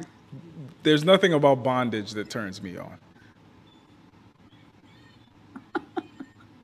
Let's talk about that. There's absolutely nothing about bondage that turns me on. Like, I've heard women talk about wanting to do handcuffs and shit like that, and like, that's cool, but like, I'm not doing a handcuff that I can't break out of. Have you seen this movie Gerald's Game? No. You should watch it. Okay. But me being in some way restrained, I might have a panic attack before I get an erection. Like Mm-hmm. there's nothing in my spirit is cool with that. Now, if my woman wants that, I think I'm willing to be flexible, but again, I'm bondage just doesn't sit well with me personally, especially as much Because as you I know black. about, because I'm black as hell. This is even what's his name? DC Curry talked about that too. He was like, "We've been in bondage for 400 years. I ain't about to bring bondage to my bedroom. Freedom is what I want. Freedom turns me on. Let's fuck outside. I can do that. I've done that. But yeah, bondage. That's for the white folk. They could play with that. Okay, so well, it's a term used as an umbrella term, so it's a whole lot of stuff. If you go on some of the websites for BDSM, when I tell you it's about was really a total of about 500 different fetishes, but this is it's an umbrella of so much that goes into BDSM, but described as a sexual practice involving physical control, psychological power, or pain. It typically includes the components of bondage, discipline, domination, and submission. BDSM specifies a large uh, variety of activities, practices, and kinks that are performed mutually consenting adults. All of this is for consenting adults. Let me just say that. So you was talking about bondage. And this is a type of consensual activity that consists of restraining your partner in some shape or form. This could include the use of ropes, handcuffs, mental bondage, which is something new. I said not mental bondage. The use of collars and gags, as well as breast and genital binding. No, ma'am. No, ma'am. if we change either of these two pictures that you have to black and white, we would be having a different conversation. Just desaturate both of these pictures. We would be having a different conversation. So no, this is up there with ass eating for me. Yeah, Quit stigmatizing eating ass. We got to stop doing that. We can't We have go got to from stop. we was Kangs to now I'm eating ass. Kings didn't eat ass. I'm going to tell you How do you, that. yes, they did. Okay. Okay, I've not seen anything that said they haven't. You don't know what they was doing. All of them spreading feet. All right, what's the next one? Discipline. See, look at that. Look at that picture. Look at that picture. Let's bring it back old slave memory. look at that picture. DNA memory. Yeah. Yeah. So this is bringing back something bad. He came and took me in the night. My husband and my children were helpless to. Yeah, nah, I can't do it. Nope. Nothing about this turns me on. Nothing about it turns me on. Okay. Discipline can take many forms, from verbal scolding to physical punishment, such as spanking or whipping. Using cool. bondage or gags or psychological disciplines, such as humiliation, punishments, could also take the form of erotic genital torture. No, ma'am. I like my genitals. They didn't do nothing to nobody. Now, I have seen it where, and this, well, I guess more that I see white men that want their genital pulled or hit and smacked. Like pain to it. But that's a masochist. Like they enjoy pain. That's also, well, that's BDSM. Let's talk about being dominant. A dominant relationship is the partner who holds the power and is in control. However, their control is only in so far as it's given to the submissive, who is in reality has all the control, which they consensually give up. I want to highlight this. I want to highlight this comment because I think it's important. By Stop, Pop, and Scroll. That's an interesting name. Which one? Well, first he says, y'all not nasty enough to keep a woman. And then he says, anything with a naked woman involved turns me on. I missed that. It's the second to the last one. Anything with a naked woman involved turns me on. What are your thoughts on that? Before I give my thoughts, what are your thoughts on that? Anything turns them on with the Anything with a naked woman involved turns me on. No, I mean, I think that's kind of problematic because what is she doing? Just because she's naked, it turns you on? I mean, what if she's getting raped? If she's naked, that turns you on? What if she really is getting choked to death? Does that turn you on? What if she's high? What if she's drunk? What if she's incapacitated? I think one of the reasons why some women don't feel safe with us as men is because some men think with their dicks, and their dicks are animalistic, right? Like you'll hear about dudes who raped a naked woman who was passed out behind a dumpster, or some dude who was so horny he fucked a chicken. Like, part of the reason why our brand is so fucked up is because we don't have any decorum. Like, if you've seen enough naked women, all naked women aren't going to turn you on. Or all situations with a naked woman isn't going to turn you on. Context would matter to you, right? So again, when I'm having these conversations, I'm thinking of young men. If my brother said anything, my 18-year-old black brother said anything involving a naked woman turns him on, we got to have a conversation. Because, my nigga, you might end up in prison thinking like that. Who is that naked woman? Why is she naked? What state of mind is she in? Especially in a country where a woman just literally accusing you is enough to ruin your fucking life. So, brothers, anything with a naked woman should not turn you on. A consenting naked woman who you've built a relationship and a rapport with, that should turn you on. But you shouldn't be so frivolous with your attention and so fucking eager because you've never seen pussy before that anything with a naked woman turns you. That's scary. Ooh. Yeah, I missed that comment. Well, yeah, well, it sounds rapey. Real rapey. All right. Well, the last of the M's, man, Masochism. they're right, and it describes the desire to experience pain as a form of sexual gratification.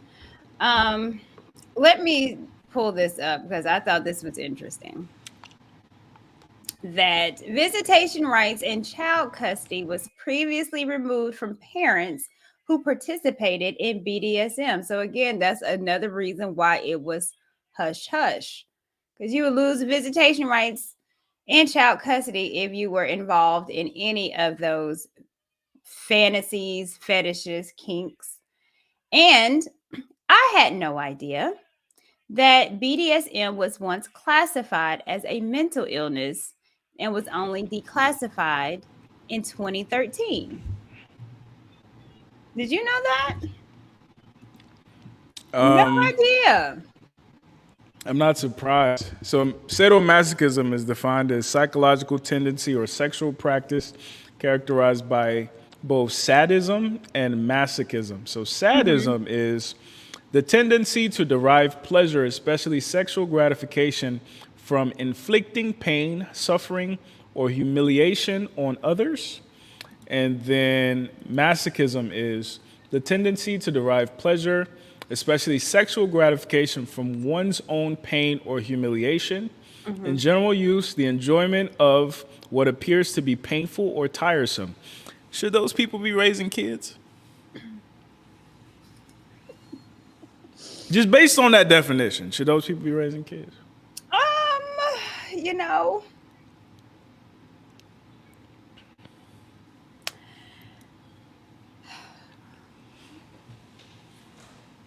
I was making this judge free, but okay. All right, let's talk about it. Could there be a spectrum of pain? Spanking me has an air of pain. So you hitting it from the back and you like, pow, it stings. Now, if you like that, does that make you a bad father? It's a spectrum, is it not? If you pull I my think hair, it's not that it just feels good on me. It's oh damn, okay, don't pull a track. But yeah, you but like if you like your hair ripped out, well, it's a spectrum. that is then. But I think what makes it sadomasochism is when it crosses that threshold. Like, oh, you like a little Okay. spank, that's one thing. But if you want me to bruise your ass, you need help. You got to go see about that. I'm again, we got to be judgment free, but we also have to be objective. Yeah. If she wants you to punch her so hard that one of her teeth comes out, she needs help. You need to get away because you're going to fuck up your life behind that woman. So that's what I'm. Yeah, should it be a spectrum? Sure, right. But just like we talk about the dark triad, there's a difference between narcissism, Machiavellism, and psychopathy, right? There's a threshold. There's certain things you have to meet. But like, if somebody derives pleasure from pain being inflicted on them, and you're a black ass man, my nigga, hey, if you like prison, that's cool. Keep fucking with him. But, you know, again, I'm thinking about this from the perspective of my little brother. He calls me, hey, bro, like, yo, she wants me to punch in her face. Delete her number, block her, never talk to her again. And it's going to start with harder. No, hit me harder. No, hit me harder. And you get to a point where you don't recognize yourself. And now you get to a point where you think all women are like that. And then the next woman you're dealing with, you knock the taste out her ass. And the police get called on you. So again, we got to be able to play these things out. Okay. So again, what I said and what we mentioned earlier, should some of these fantasies and kink be fantasies and just are thinking of the kink? Some of the stuff should not be act out, which is what I asked earlier. Does some of this, well, this was a question, but I guess maybe I'm answering it because I think a lot of the reasons why some fantasies shouldn't be done, because it does open up a Pandora's box. So once I open it and I got a taste and something freaky in me or something crazy kind of like it, then it's wanting more. And I think some of this does, again, like you said, if she's the spank me, hit me harder, now bruise me, that's opening up a Pandora's box that you might not close, or you trying to close it and it's going to get you hemmed up or killed. And that goes to man and woman. And we talking about, like, you know, some people say we need to confiscate all the podcast bros. We need to confiscate all their microphones. But nobody talks about the rapper baby mamas who say that it turns them on when a nigga pulls a gun out on them. Like, I'm just asking people to, like, play some of this stuff out. That's all. Yeah. Whether you're the woman or the man, like, play some of this stuff out and think about what is the consequence. And better yet, think about what's the consequence of if that kink gets passed on to your kids, because there's some evidence to suggest that your kids inherit your kinks. And yeah, your man might know not to pull the trigger, but will hers? Yeah. So, number one, your kinks probably say something about your mental situation, and maybe you need to have that conversation with a professional instead of just saying, oh, it is what it is. Just like intrusive thoughts. If you're thinking about jumping off a bridge every 2 days, yeah, my nigga, go talk to somebody. That's not normal. And even if you don't do it, like, that's not normal. So similarly, some of these things as well that now we're trying to romanticize. Oh, he pulled a gun out on me. Oh, he punched me in the face. Oh, she slit my tires. And now it's like we get sexual gratification. Let's think this thing through. As black people especially, let's think some of these things through. Because there are a lot of men in prison right now or in the ground all over trying to prove that they can satisfy a woman. Yeah. So, hey, I want brothers to live, man. Are black men open sexually? I think we're too open sexually. Do you know what maybe I should, not with where you just sling your thing, but open to like everything that we talked about with the kinks and the BDSM and all that. And even with some of the stuff I showed you was like, no, that's white, that ain't none of us. What? But me researching and looking at some of this, it was a whole lot of more black women are starting to get into BDSM, and you see a whole lot of black women online right now on YouTube that are dominatrix and all that. But you rarely see black men except being a bull for a white couple. Right. So, as black women, I see us maybe interested in doing more things as far as kink and fetishes. Why? I don't. You're asking why? Yeah. Why are I would because what you're saying is absolutely true. I would frame it as our women, for a myriad of reasons, are over indexing on their sexuality. Why? Every girl is taking a pole class. Every girl is doing yoni steams and yoni balls and shit like that. Like, why are we seeing this proliferation of women over indexing on their sexual prowess? With none of, and this is the part that breaks my heart, with none of the results that they actually want. Because they're doing all these things so they can be the best pussy the man has ever had, so maybe he'll commit himself to protecting and providing for me for the rest of my life. But the outcomes aren't there. But you still see women over-indexing on how good their pussy is. I would say that that's the only thing I think a lot of black women think that we really have that we can accentuate and show. Bingo. Bingo. And that's been consistent for the past 400 years. Because back on the plantation, back in colonial Africa, that's what you were good for. The men were as good as, how John Henry he could be, how strong and powerful. And the women were as good as how great this rape is going to be for me. And now we have some skewed sense of empowerment in exploiting ourselves. We have a skewed sense of empowerment and over-indexing on the things that we were exploited for. It's just like you hear about, like I interviewed a social worker, and you hear about these little girls who were like raped when they were kids, and they grow up to be promiscuous, and they view it in their mind like they're taking charge, even though they couldn't as a kid. And it's consistent. It happens all the time. And it's like we're celebrating it as if it's empowerment, but it's not. It's not. Imagine being punched in the face and you think empowerment is punching yourself. That's what we're doing. Now, if like I always like to say, if the outcomes were there to show that our women getting BBLs, our women getting these yoni steams, our women eating, shit to make their pussy better was leading to better outcomes, I'd be like, I'm all for it. Yeah. Well, Einstein said insanity is doing the same thing and expecting different results, and that's what we're doing. Yeah. So let's clarify, because I don't think that's not what you said at all. I think what he was saying is that for 400 years, black women have had a history by only looking or being deemed as sexual objects. And that's what white men have looked at us as sexual objects. Again, what we talked about earlier, me and you, with Sarah Bartman.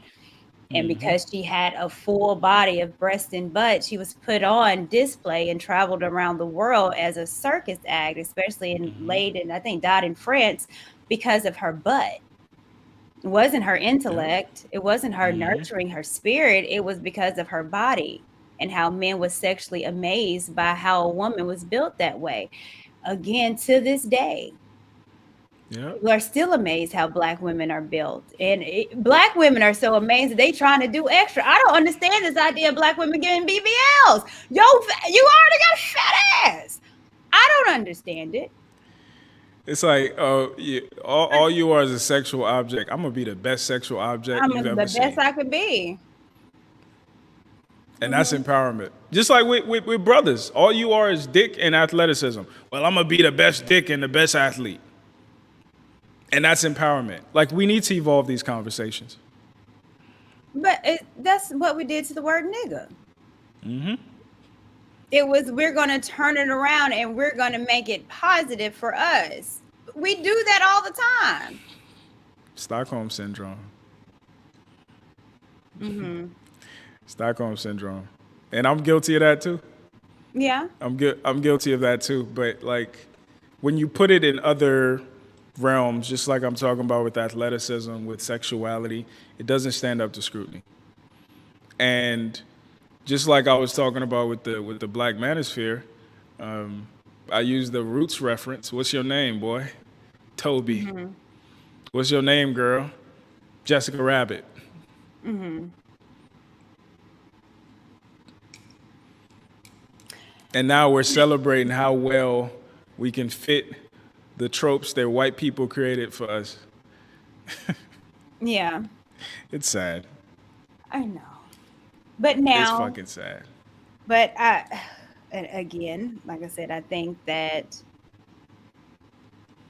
we are living life. Life has its contradictions, because even with that, as a woman, yes, I want to looked at as being sexy.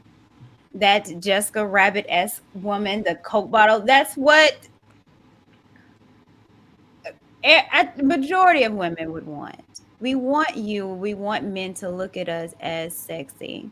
It's a difference when someone said, oh, she's cute, to, oh, she's sexy, oh, she bad. That rings something different. Who's sexier than Black women? Well, according to the passport bros, no. It's like,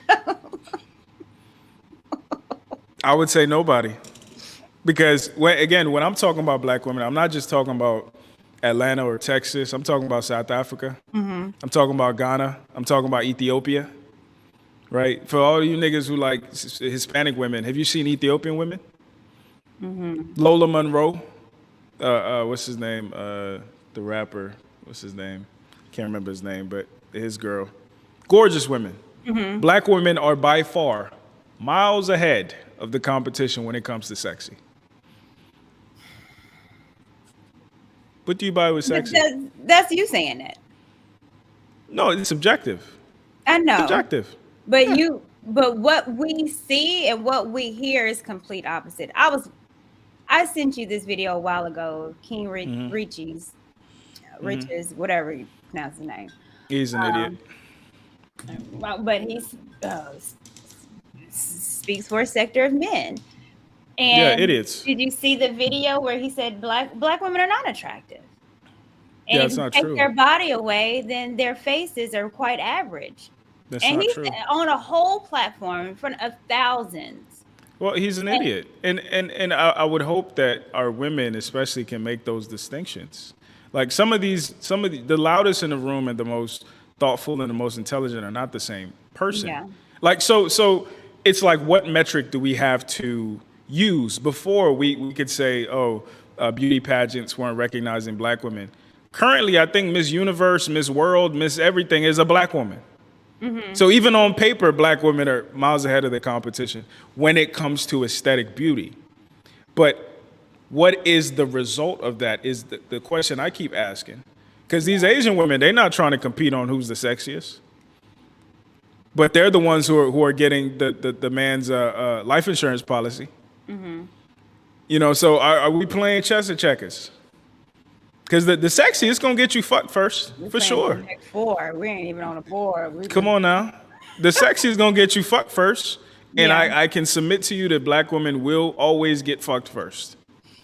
But are Black women going to be left with an inheritance when that man who gave you his dick and his seed passes on? The answer is no. Because why everybody else is vying for legacy, we're vying for immediate, a temporary, oh, I'm sexy. Yeah. Like men will fuck sexy, but men are not going to settle down with that because we're thinking about who's going to be the best legacy partner, who's going to be the best grandmother for our granddaughters. Now, again, the problem is a lot of the men who are leading these conversations have never experienced sexy in real life. So they don't know the cost of sexy. Mm-hmm. They don't know that sexy woman doesn't have anything up here. They don't know that sexy woman's pussy is dry. They don't know that sexy woman is fucking a headache because she's insecure and self-absorbed. They don't know the things that come along with that. So they idealize sexy as if it's a virtue, right? But real motherfuckers understand that anything that is deemed positive comes with a cost. All that glitters is certainly not gold. So we need to have more of these nuanced conversations where it's like, yeah, there's a reason, like women even talking about it now. Why is it that men always settle down with the plain Janes? Well, because we're looking for longevity. After we're done fucking and using these sexy women, because we view them as commodities, we view them as the new Jordans, we view them as that Ferrari that we're only going to lease. Yeah. Do you want to be the car that he leases or the one he buys? What? I want to be. Well, right now, right now, niggas are trying to be leased. Mm-hmm. Now I can connect that to slavery, but I won't.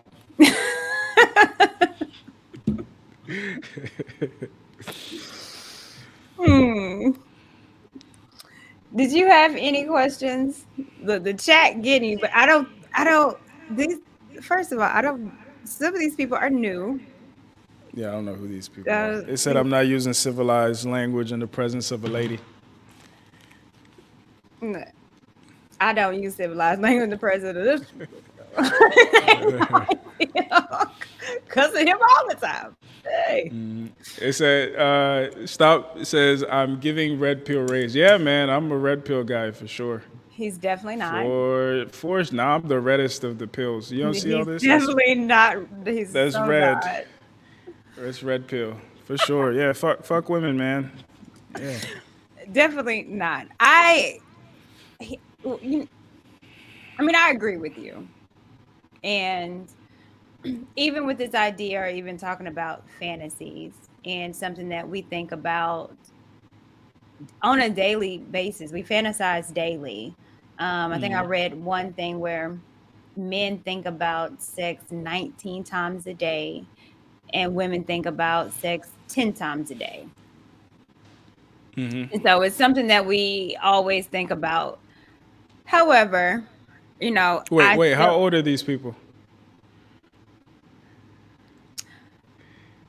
A 24-year-old man thinks about sex 19 times a day. Well, no, there was a Kingston report back in the 50s that said that men think about sex like every, I want to say it's like every 16 or 17 seconds. Okay, so he went hard, but then this one it was like 19 times a day, but I think the age range was like 18 to like 25. Yeah, that makes sense. And again, this is why I'm such a fan of men sowing their royal oats. Because it's very easy to tell men who didn't get pussy when they were younger. Because a lot of this, a lot of the pomp and circumstance is still there for them. Whereas people who actually did experience women understand women are not these magical fucking deities that we think that they are. What are you, Alan? Your people. Okay. Your people. And I've told you this before. Women are the purest form of humanity. Because women get to be walking contradictions in a way that men don't necessarily get to be. Women can be, she can like you and hate you at the same time. She can be turned on and be disgusted at the same. Women are just walking. Human beings are walking contradictions generally, but I think women are more socialized to embrace. And to be fair to y'all, it's also your nature. You think about like the menstrual cycle and mood swings. You can literally be happy right now and be sad 2 seconds later. Yeah. You know, so you have to kind of make peace with the dynamic range, you know, using camera terms of humanity. But again, the reason I think it's so important for men at a young age to familiarize themselves with women is to demystify women. Because another thing the Honorable not Elijah Muhammad, I'm sorry, Farrakhan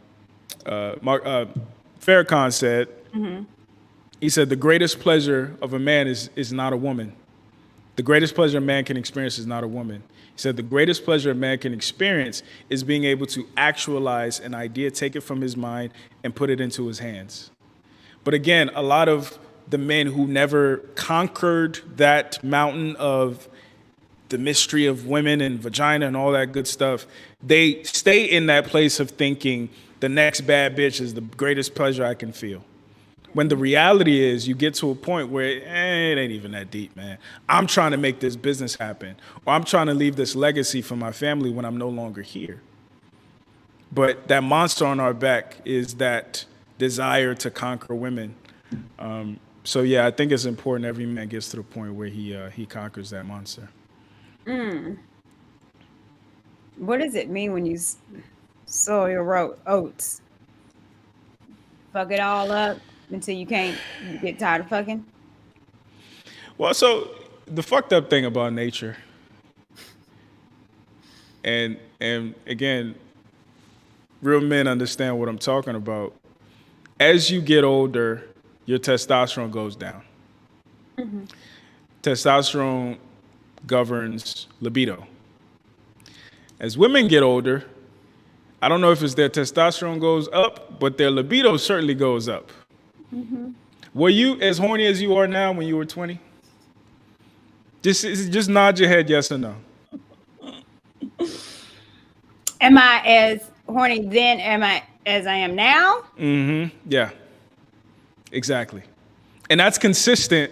Some of us had the pleasure of, we were generational with our royal oat sowing. So I've observed some trends. And the trend is, however horny that 25-year-old is, she's only going to be hornier at 30. She's going to be less fertile, but hornier. That's the cruel joke, right, of God. What is that? She's going to have less eggs, but hornier. Well, because your body is in crunch time. Your body is saying, all right, we got it. If we don't do this now, it ain't going to never get done.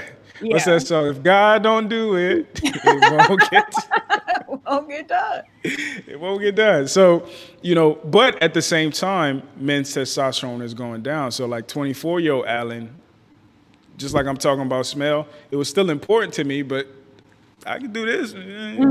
But at 30, nah, I ain't doing that. Yeah. It ain't that deep. Yeah, I go home, beat my meat. It ain't that deep. Right? But you have to get to that point that you demystify it for yourself. Yeah, I want to say there was a while ago, I think I heard that men reach their sexual peak at about 25 and women reach their sexual peak at 40. I believe that. I absolutely believe I absolutely believe that. I absolutely believe that. You said men is 20? 25.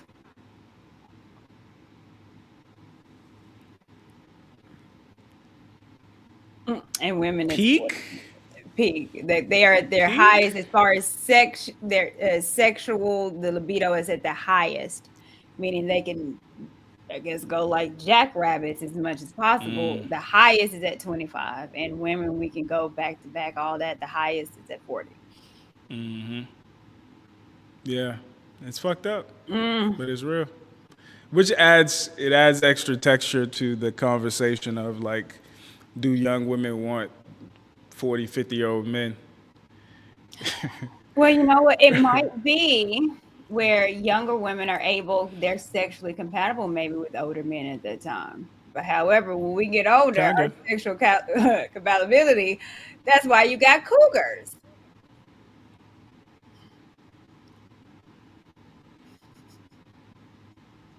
That's what it is. Yeah, I don't know no cougars, man. I ain't never met no cougars before. It must be nice. How old is a cougar? Well, people consider me a cougar? Let's Google it. Yeah. Figure it out. Am I a cougar? I need to know. Oh, damn. Cougar, I probably am. woman, age. Oh, there's a chart. Look at that. It looks like over 35 is a cougar, according to this Really? chart. Yeah. That seems young. How's a 35 a cougar? Her age. And someone said you need wrinkles to be a cougar. No, you don't. No, I was the age. I mean, I'm well moisturized, but I might be a cougar. Damn. Okay, this one says top North American cities living the cougar life. New York is number 1. The average age of the dude is 29. The average age of the woman is 36. Yeah, it looks like over 35 is Cougar Town. That seems rather young. Because if a 35-year-old is with they say a 26-year-old, that's not, that's Apparently, young, 50 and but- up is a Jaguar. Oh, that's something new. I didn't know about that. Okay, so similar cougars who are age range 30 to 50. Yep, 30 to 50 is cougar, 50 and above is Jaguar. Don't be out here hunting nobody. Said, listen. Feline scale.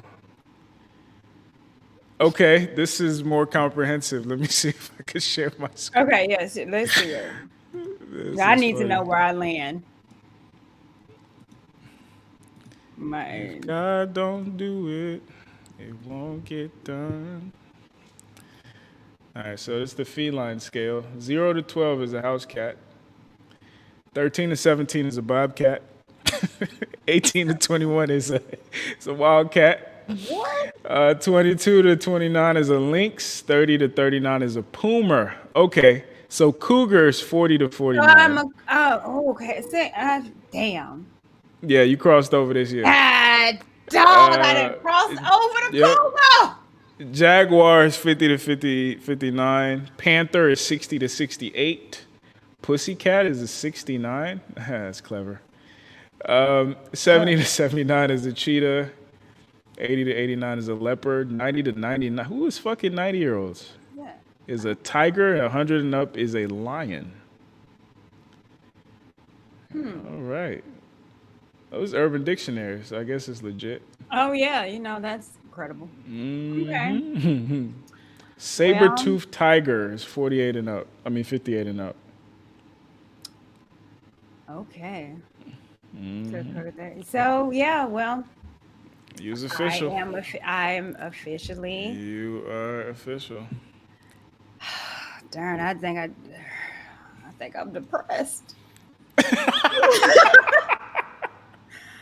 I'm depressed. Why? Why are you depressed? Oh no. I was like, baby cougar's like 45. But it's 40. But Nope. this is part of dealing See, with look, life. seasoned life. He says Yeah. Courtney is 40. Wow, she's like fine wine. Facts. You look good. You look good.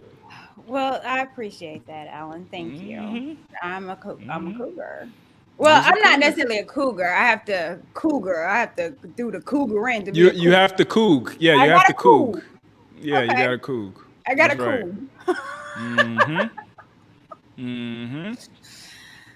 All right. So, did you have anything or any questions or? Because Yeah, we've been going for a while. I know We've it's been- going on. like 3 hours. Let's talk about the clip. Your viral the clip. Can you want to pull Yeah. it up? Let me see if Yeah. I can. Yeah, they pissed off in the comment section. They are not happy. Who's not happy? The Daps. Oh. Look, don't act like I ain't noticed you showed up here with an unbuttoned shirt. Are you showing chest hair? You talking about me and my red. I saw it. Oh, Alan.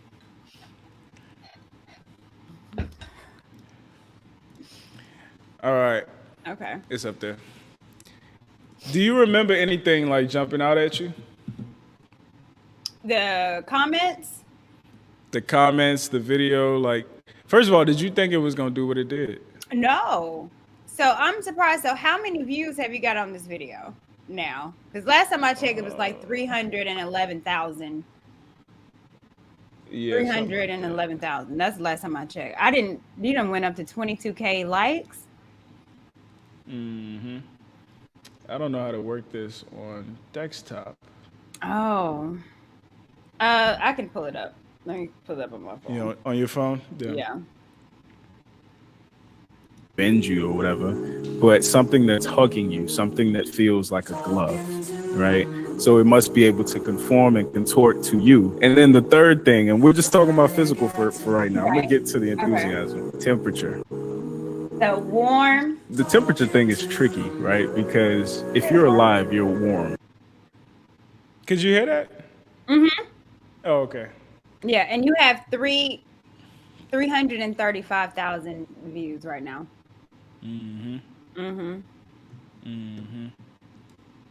All right, go ahead. Are you playing it?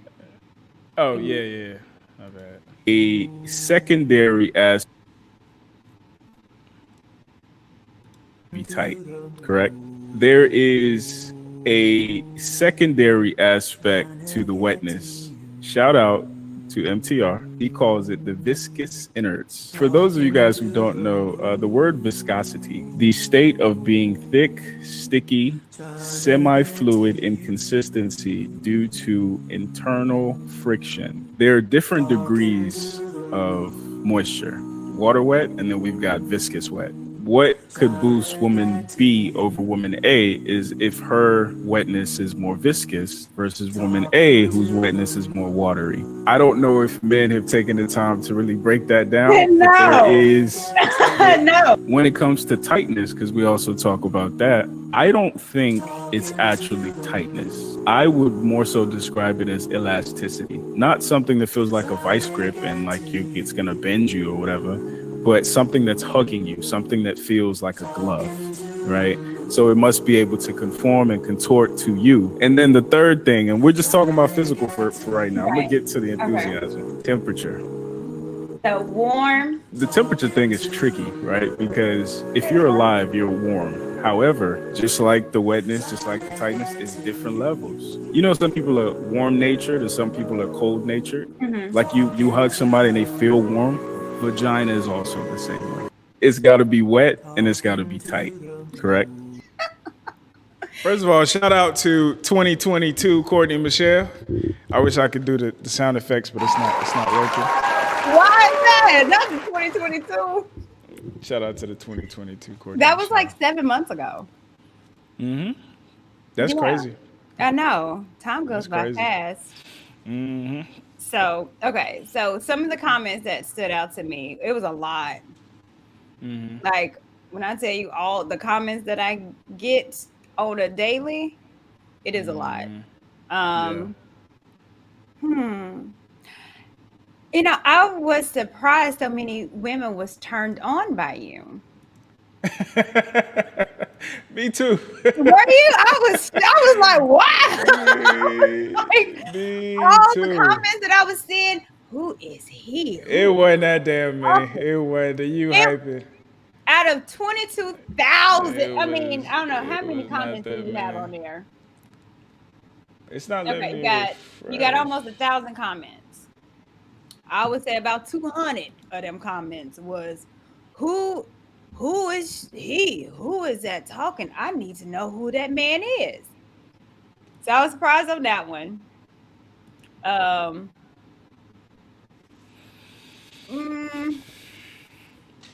lot of women agreed.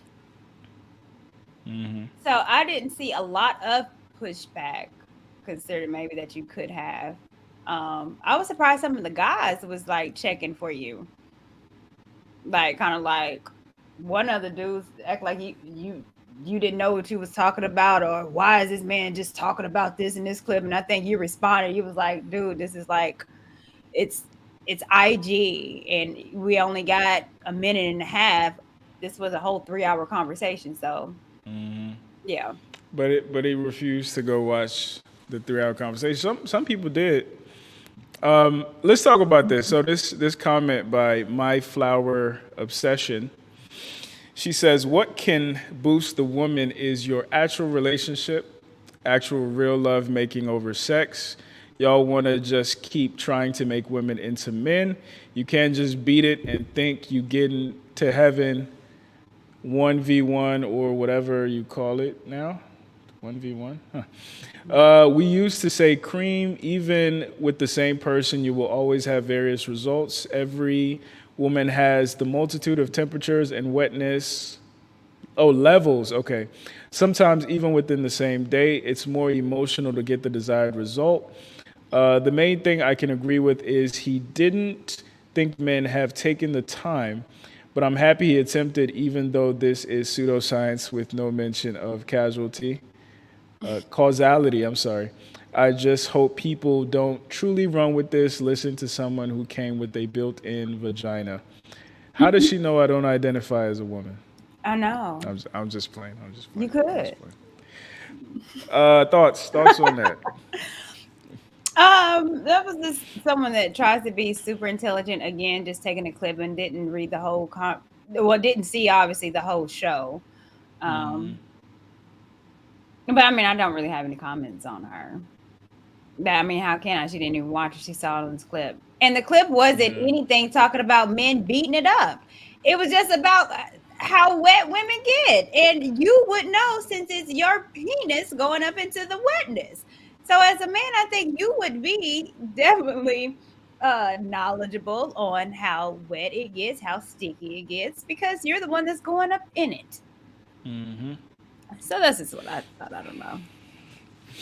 Well, I think first of all, and I talked about this when I was critiquing the manosphere, we've been conditioned to be contrarian. Like we've been conditioned to be but people. Yeah. Some people some people just come in wanting to say something. They just want to say something or find something to poke a hole in. And like there were some people that I invited, hey, go watch. Some of these critiques are valid, but we addressed them during the 3-hour conversation. Go watch it. They were like, no, I don't feel like watching it. Why did you pick this part to post on social media? And I'm like, because this is what brought you here. I picked the right part because we're having this conversation. So it's incumbent upon you. Yeah. I think what stood out to me though is it seems like not enough of us have spoken up enough for women to be accustomed to it. So for a lot of women, it seemed like this was their first time hearing a man like differentiate. Because like I said earlier, most women are led to believe that every pussy is good because he wants to fuck. When the reality is, no, he just wants to fuck, but that doesn't mean it's good. So I think it could potentially start a really interesting conversation of considering the man's point of view, not just the woman's, because a lot of times we judge how good the sex was based on how good it was for her. Because we assume just because he nutted, it was good for him.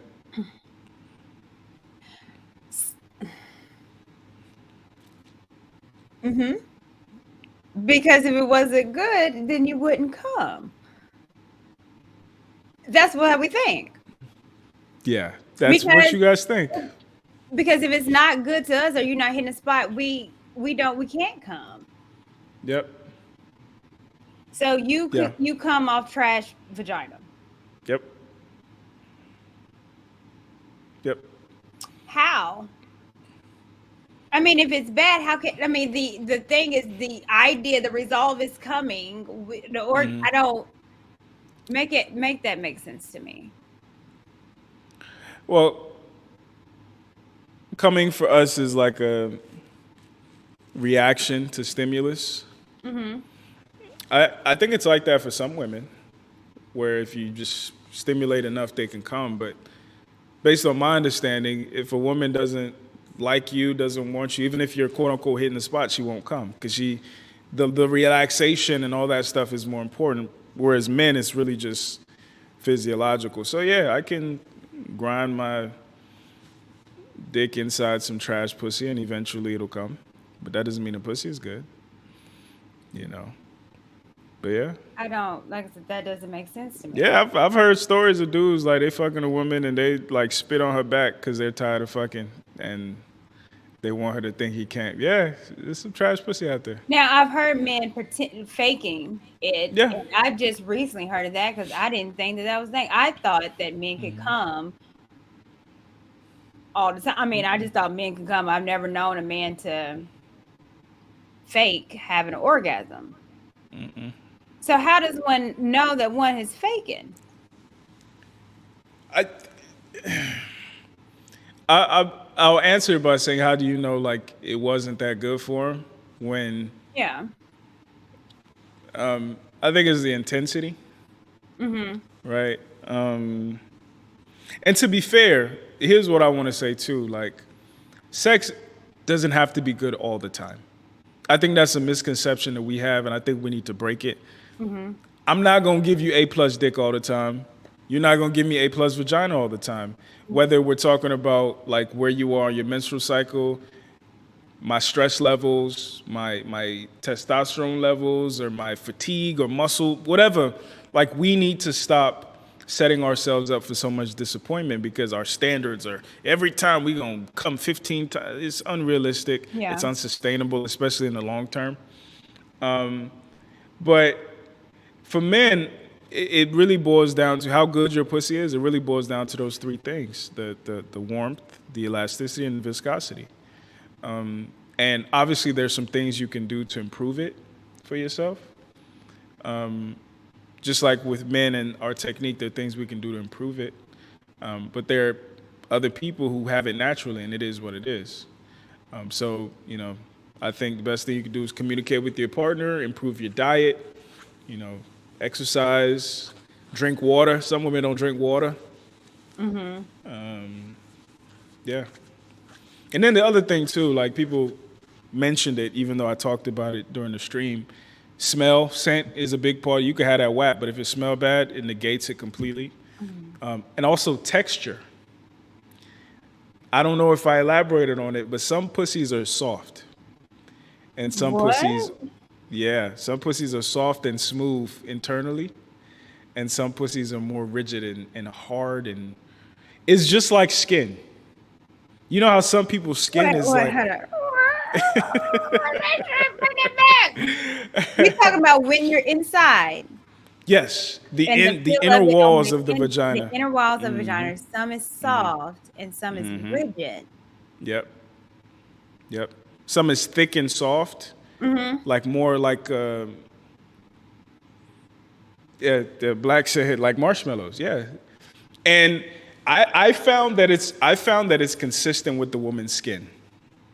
Like if the woman has supple, doughy skin, a lot of times she has that same kind of texture. And also, I think it's also an age thing and a moisture thing as well.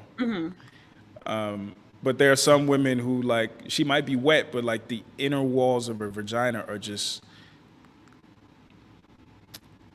and again, I'm using these terms relatively, but like, how is this new to me? And I'm it's like thin and rigid, right? It's, that don't sound that obviously that's would be considered bad pussy. no. It's again, we're talking about a spectrum. Okay. So great would be like the softer, more doughy texture. And it usually comes with like more viscous vagina. And bad would be the more dry skin-like texture.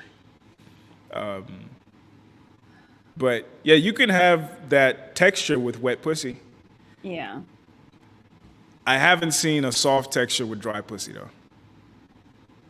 I haven't seen that. So you can have a less soft texture with wet pussy, but I haven't seen a soft texture with dry pussy. I just haven't. Wow. Okay.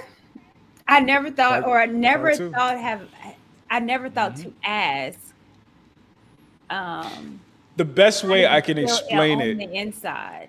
the best way I can explain it, hands.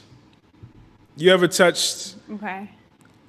somebody's hands and they feel like they have been doing mechanic work for the past 20 years? Yeah, yeah. And then you touch Hands, another, you yeah. touch another woman's hands and it feels like she's never even lifted a nail. Like I know you've, and not saying most women's hands are rough or whatever the case may be, but I know you've touched somebody's hands. You're like, God damn, her hands are like too soft, too smooth. That's what I'm talking about. That's the Michael Jordan once in a lifetime-esque anomalous type of thing versus most people's hands feel normal and some people's hands feel rough. Yeah. Yeah, but yeah, there's a difference. No. You need me. Okay. That is something new. Black said never- burnt toast. He said rough and gritty, But- yet kind of pliable. Huh. Yeah, Okay. texture. So that's a fantasy for some men. The man squirting. It used to be a fantasy for me. It's not anymore because you've seen it or you. Okay. And Yeah. the hoopla is the thrill is gone. It's gone. Two things killed it for me. When I experienced it, I had to clean up after. And the first time you clean up, you feel like the man. You're like, yeah, I did that. Yeah. You feel like the man when it's her house Oh. and she fuck up her sheets. Oh, but when it comes to your stuff, you don't. When it comes to my stuff, you're like, ah, damn, I got it. But I mean, I think, yeah, the first time I experienced it, it was at her spot, so I wasn't tripping. But okay, three things. So it was that. The novelty was gone because then you have to deal with the repercussions. It was two, learning that some of it is pee. That killed it for me too. But the main thing that killed it for me,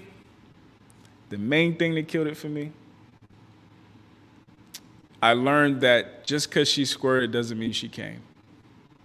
That is true. That killed it for me because that was the entire fantasy. The entire fantasy was I made her come so hard. Real shit. I made her come so hard that she just all over the place. Like a man. But then, yeah, exactly. But when I realized it wasn't that, I'm like, man, I gotta clean up. She probably is just an involuntary thing. She might have peed on me a little bit. It's cool. Listen, so now we actually got you into the fetish of a golden shower. This is you. You did it. You here. You got peed on. And like you said, you could get waterproof blankets for your house because you clearly like to get peed on. So this one was for you. This you. Come on, Kels. You got peed on. I believe I can pee.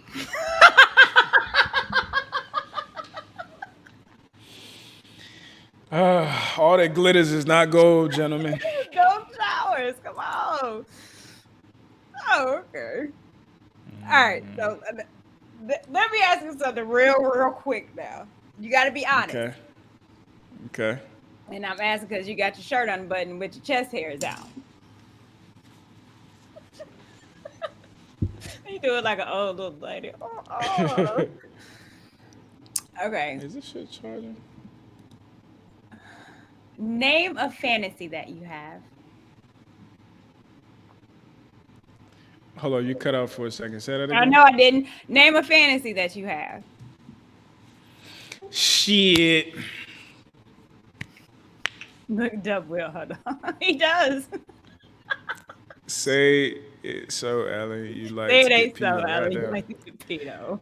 Who they gonna Man, clip? y'all about to start a manosphere rumor. Yo, This they nigga are talking all going this to. pro-black shit. Yo, they gonna do a video of you tomorrow. You know, counselor dude gonna do a video. He watching this right now.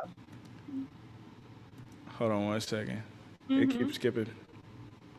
Did you hear me? I talk. Yeah. I said they're gonna do a reaction video on you talking 100%, about. and they just gonna clip that part. Yeah, you already know who's gonna do it. Who? The little counselor dude. The Shout out to Counselor. What's his name? counselor G, whatever. Counselor G. Yeah. Shout out to him.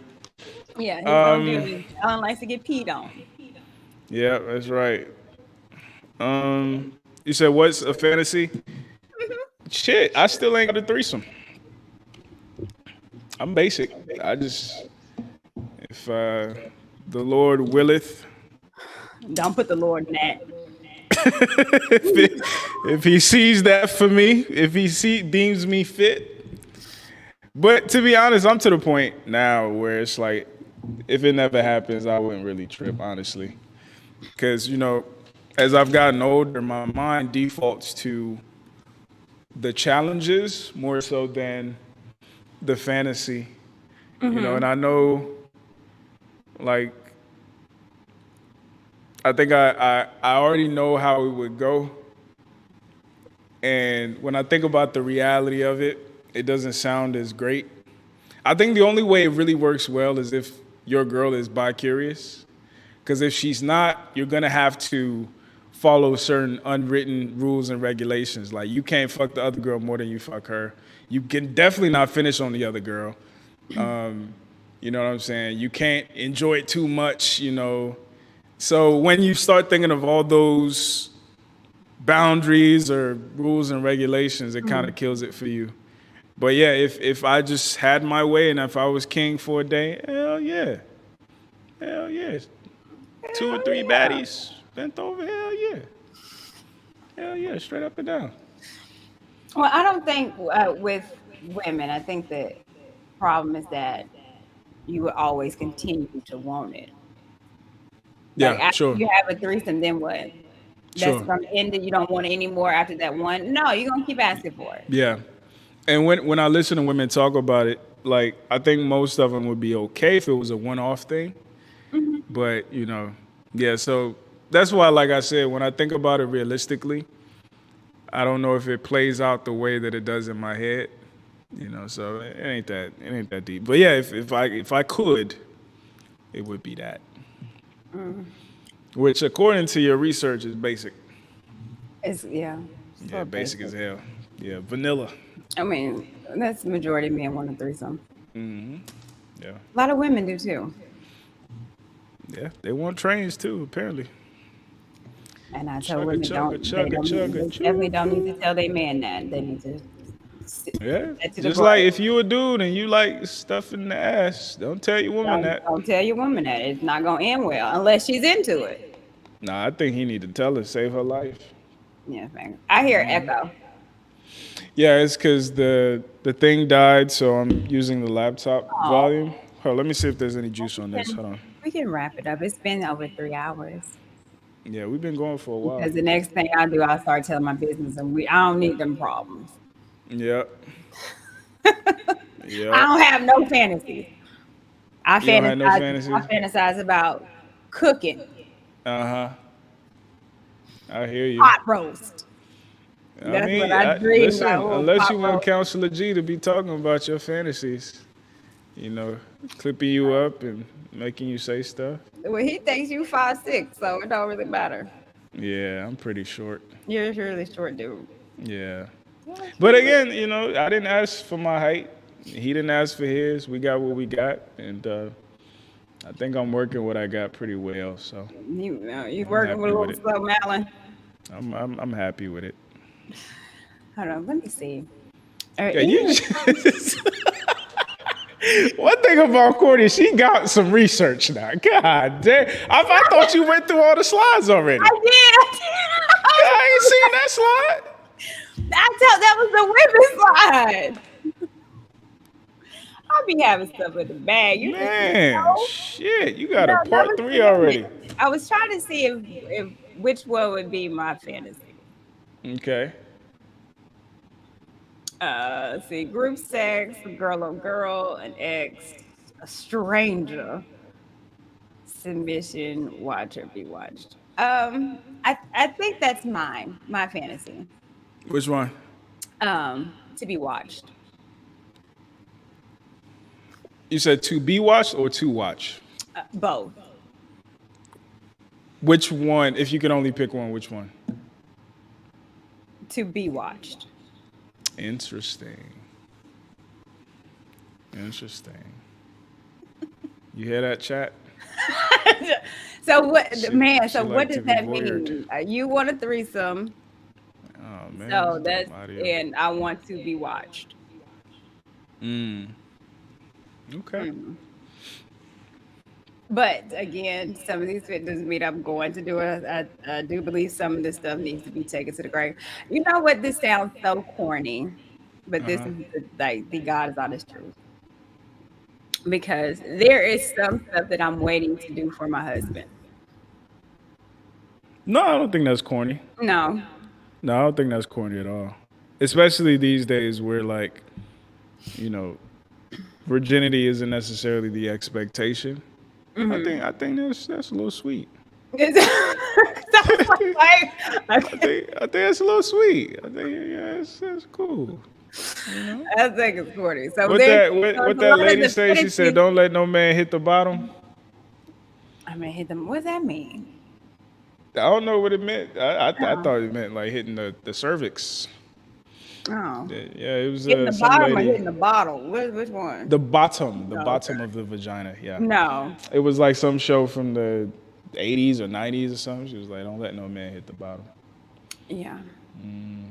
But there's a specific reason why I'm waiting for my husband, though.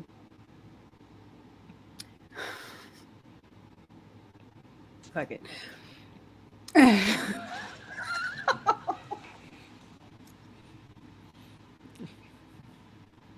Somebody said I got a talent for getting stuff out of people.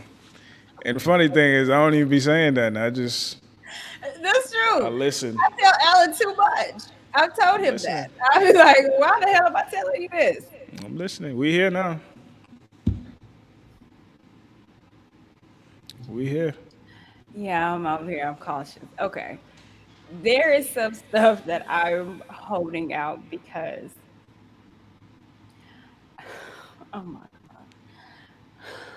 Say it. Do it.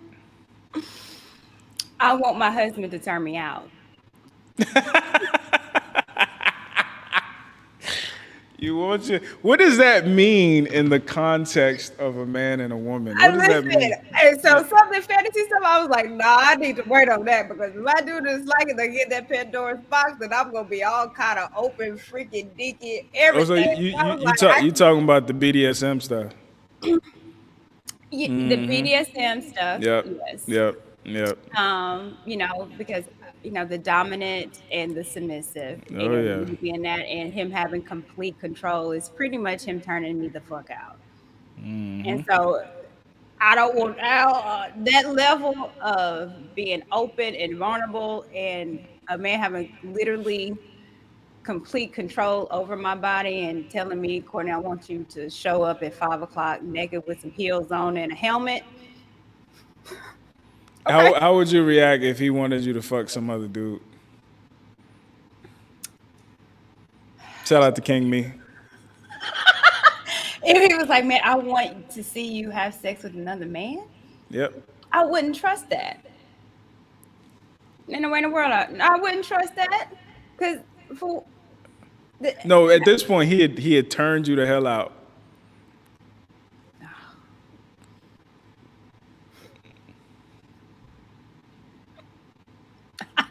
no. I wouldn't trust it because I would think, I was like, okay, so if I did it, then in a week he's gonna be looking at me and be like, you ain't nothing but a hoe, you slut, you let ain't him nothing but a get hoe. all up in there. So I can't trust it because I know how men think. when it comes to that. Yeah, see that's one thing I've been trying to understand the pathology of that because you're right. I've heard that even findoms. Have you heard of those? Yeah, Like some feminine touch dominatrixes. or Yeah, some dominatrixes there, and this this is why my position has been that women in the manosphere is dangerous, especially women who are inauthentic, and especially women who are leveraging their sexuality, because there is a faction of dominatrixes where they don't meet their clients, they don't have sex with their clients, they don't even touch their clients, but they dominate them financially by saying, "Cash at me $500," or "Send me $1,000 right now." So again, since we got strippers in the space, at some point the OnlyFans girls, they're gonna get a clue. They're gonna change up their business model and they're gonna come over here, watch some Kevin Samuels videos and regurgitate a few things. And unfortunately, there is a group of men who are going to patronize them handsomely. yo. Let me show you this. Show Well, it to first, me. did you know that Tyrese's ex-wife is a femininity coach on YouTube? Did you know that? Her page, she got over 100K subs. I'll tell you that. She, She's doing red pill content. the one that he's paying like 600,000 to right now, that's a beautiful thing, man. That's a beautiful thing. She's That's a teaching women beautiful how to thing. get a man. Oh yeah. Oh yeah. Okay, let me. That is awesome. Oh, this is what you were talking about. Okay. Now it's making sense because I saw that financial dominatrix. Alan. Oh, Darn, you I should have heavy-handed. put this in my little You, hit piece. you heavy-handed. Let me share. Good thing I told us the key sweat. Okay, can you see? Yeah, what is a financial dominatrix? Oh, why they gotta have a black woman on there? Yeah, one of the most popular ones is a black lady. Darn, here's what to know about, findom, where people get off on sending goddesses money. Yep. For the unfamiliar, financial domination, also known as findom, is a sexual fetish where a submissive, cash pig, fin sub, human ATM, pay pig gives money to the dominant. Shut up for pleasure.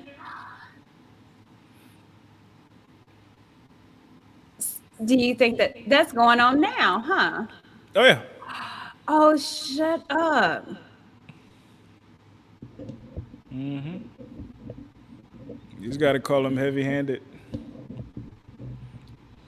Man, I would have put this in my little hit piece I did. Damn. Hit piece on who? Who else?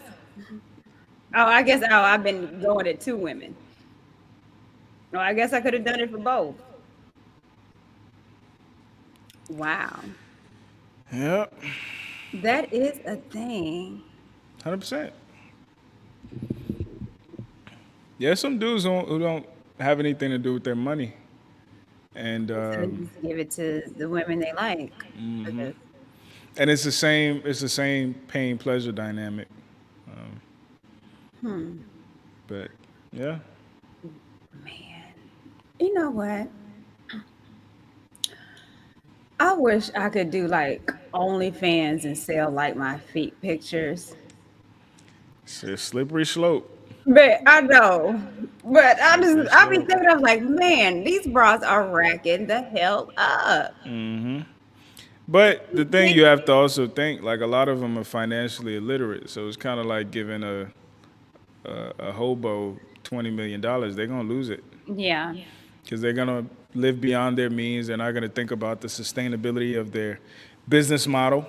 It's based on their titties sitting up here, but titties don't always sit up there. No. It's based on them being novel, but it's women graduating high school every year, graduating college every year. So. But again, to each their own. I just think it's unfortunate that like our economic situation is one that people have to sell themselves to make a living. Okay, so in that situation, do you feel sorry for any of the parties? Yeah, I feel sorry for the women. Why? So one of the things I know, one of the effects of being a stripper. Shit, let's not even talk about strippers. Let's I'm not too even talk old. about strippers. Okay, let's not talk about Let's talk about bottle girls or hookah girls or bartenders. In that industry, you see the worst of humanity. You see people at their lowest. You see people playing a role. You see people trying to escape. And you see men in that position as well. And a lot of men in that position, they treat women as commodities. So you get accustomed and acculturated to the product customer relationship where the woman is the product. So when you see a lot of like strippers and things like that, like they don't actually respect men, it's because they've never been able to. Because number one, you have to think back at whatever happened to them at whatever age that it happened to them that derailed their life to the point where they had to turn to stripping. And then you have to consider how the confirmation bias builds on itself. Because they are then confronted with men who are trying to buy them. Yeah. I'm gonna throw some money, show me a titty. So it reinforces their idea that men ain't shit, men are dogs, men just want to use and abuse us. And it's very hard to undo that programming. So like when T-Pain was saying I'm in love with a stripper, that's her job, my boy. Her job is to make you fall in love. Her job is to make your fantasy seem real so she can extort as much money from you as she can. But again, you have to know strippers. You have to be around strippers. You have to understand the pathology of these type of people to not get caught in the trap. Same with any other scam that we look at, whether we look at people who are the African prince scam that we talk about all the time with Nigerians, or the people who, I think I got scammed one time in Target. Some Hispanic lady walked up to me asking me to buy some baby medicine. And that shit was like $200. But at that point, I had already said yes. And she insisted on getting the receipt. Like she was adamant about getting the receipt. But at that point, I already bought it, so I was like, fuck it. But I definitely think I got scammed. So, it's when you put yourself in certain dynamics, it forces you to dehumanize people because you're assuming they did that to you. Yeah. So yeah, I feel bad for the women. And ultimately, like the thing about the OnlyFans thing and the stripper thing and all that stuff we're talking about, it's not sustainable. And the opportunity cost is a lot of these people don't have the financial acuity to even leverage the money that they come into. So they blow it on bags and hair and weave and nails. They don't have any investment. They don't have any real estate. They don't have any, things set aside, no businesses. So when it's gone, it's gone. So yeah, I feel bad for them. Yeah. Whereas the men who are blowing the money, they got it. They good. They'll be fine. Now they've got their own, shit, that they're going through, that I empathize with as well. But yeah, the tricker dynamic, the tricker is the one who loses. Yeah. I think a lot of women that are in this space become virtual girlfriends for a lot of men. Come on now, talk about it. Talk Talk about it. Talk about it. I don't know what to talk about, but I've always kind of thought that. And again, with this fandom fetish with men giving them money, they're supporting their virtual girlfriend. And they get on, they see their virtual girlfriend, the girl is pretty, saying what they want to hear, make them feel good. shut them out. So yeah, Yep. they have virtual girlfriends. And the same some men, Derek Jackson became a lot of these women idea man and became their virtual boyfriend. That's why they can't separate him. He's doing all this, but they have some kind of weird connection to him. That's their man. They gonna stick beside him. I just hope some of these people actually meet these people in real life. That's all I hope. That's my prayer. If they're I gonna hope they be meet you in real life and see whether or not you're consistent. Hope they meet them in real life and see whether or not they're consistent. But my whole thing is we need to demystify people. People are not that, even when we're talking about women being sexy and shit like that, real motherfuckers understand what comes with that. hey, Stuart is right. Fantasy. In a fantasy, there's Look at that. women Full circle. full circle. Oh shit. Damn you, Stuart. End the stream. That's a good place to end the stream. I think it is. Appreciate that. Oh, yeah. Thank you so much, Alan Obi, for joining us tonight on part 2 of Let's Talk About Sex, the Fantasy Edition. Appreciate you. What can we see next of Alan Obi, and also talk about Atlanta? Atlanta, June 24th. Pull up. Please buy your tickets. I do this to people, so I'm not mad. Please buy your tickets ASAP. Please get them ahead of time. I want to know who's coming so I can cater the experience specifically to you. I can reach out to you personally and figure out how we can make it the most enjoyable experience for you and your guest or your guests. June 24th, Atlanta, Georgia. I am working on some more content. I want to get into like other topics. The relationship stuff is cool, but like I want to re-explore the Christian by Default project that I mentioned a while back. Shout out to Courtney. She just threw me a massive alley-oop, and now I just have to figure out how to dunk it. I'll be going to, yeah. Okay. Oh! I'll be going. Did he call you? No. Oh. That's me figuring out how to dunk it. But yeah, that's gonna be a good one. Yeah, it's gonna be real good. I'm planning on going to to California. I want to get Dr. Tiasan Johnson on camera. My goal is to make that man the Black Jordan Peterson, at least to be as renowned as Jordan Peterson. So, I want to meet people in real life, shake people's hands in real life. It's time we take these conversations offline. And part of demystifying some of these problems that we're talking about with black men, with black women, we need to get back in people's faces and do this thing for real. But that's all I got. Like, share, subscribe, and all that good stuff. Thank you. Did you talk about Atlanta? Yeah, I did initially. June 24th. Pull up on me. Pull up on Courtney Michelle. She's giving a presentation, a TED Talk. Wait a minute. We're gonna do a fireside chat. Nathan Daly is gonna be there. S. Eds is gonna be there. Slow that down. Who else? Slow that down. Paul is gonna be there. Sid is gonna be there. I'm gonna see if E Black is gonna be there. I'm gonna see if Jiggly Boobs can pull up because she's in Augusta. Jiggly Boobs. So, Jiggly Boobs, my jiggle through. So yeah, it'll be a good time. It'll be a good time. Yeah. All right, so yeah, I'm gonna go ahead and end it. Let me do my little solo so I can Do your little stuff. do my little. Appreciate you guys for tuning in. I know it's been a minute, and I gotta get back to live streaming or doing something, but I thank you so much. Like Alan said, June 24th, ATL, shout it. We gonna be up in there running our mouths and talking to the people about what we are always trying to talk about. And that's us. FUBU, baby, for us, by us. So make sure your fantasies, all of them don't need to come true, okay? Keep some of that under wraps. But whatever you do it, make sure you do it healthy and with a partner and wrap it up.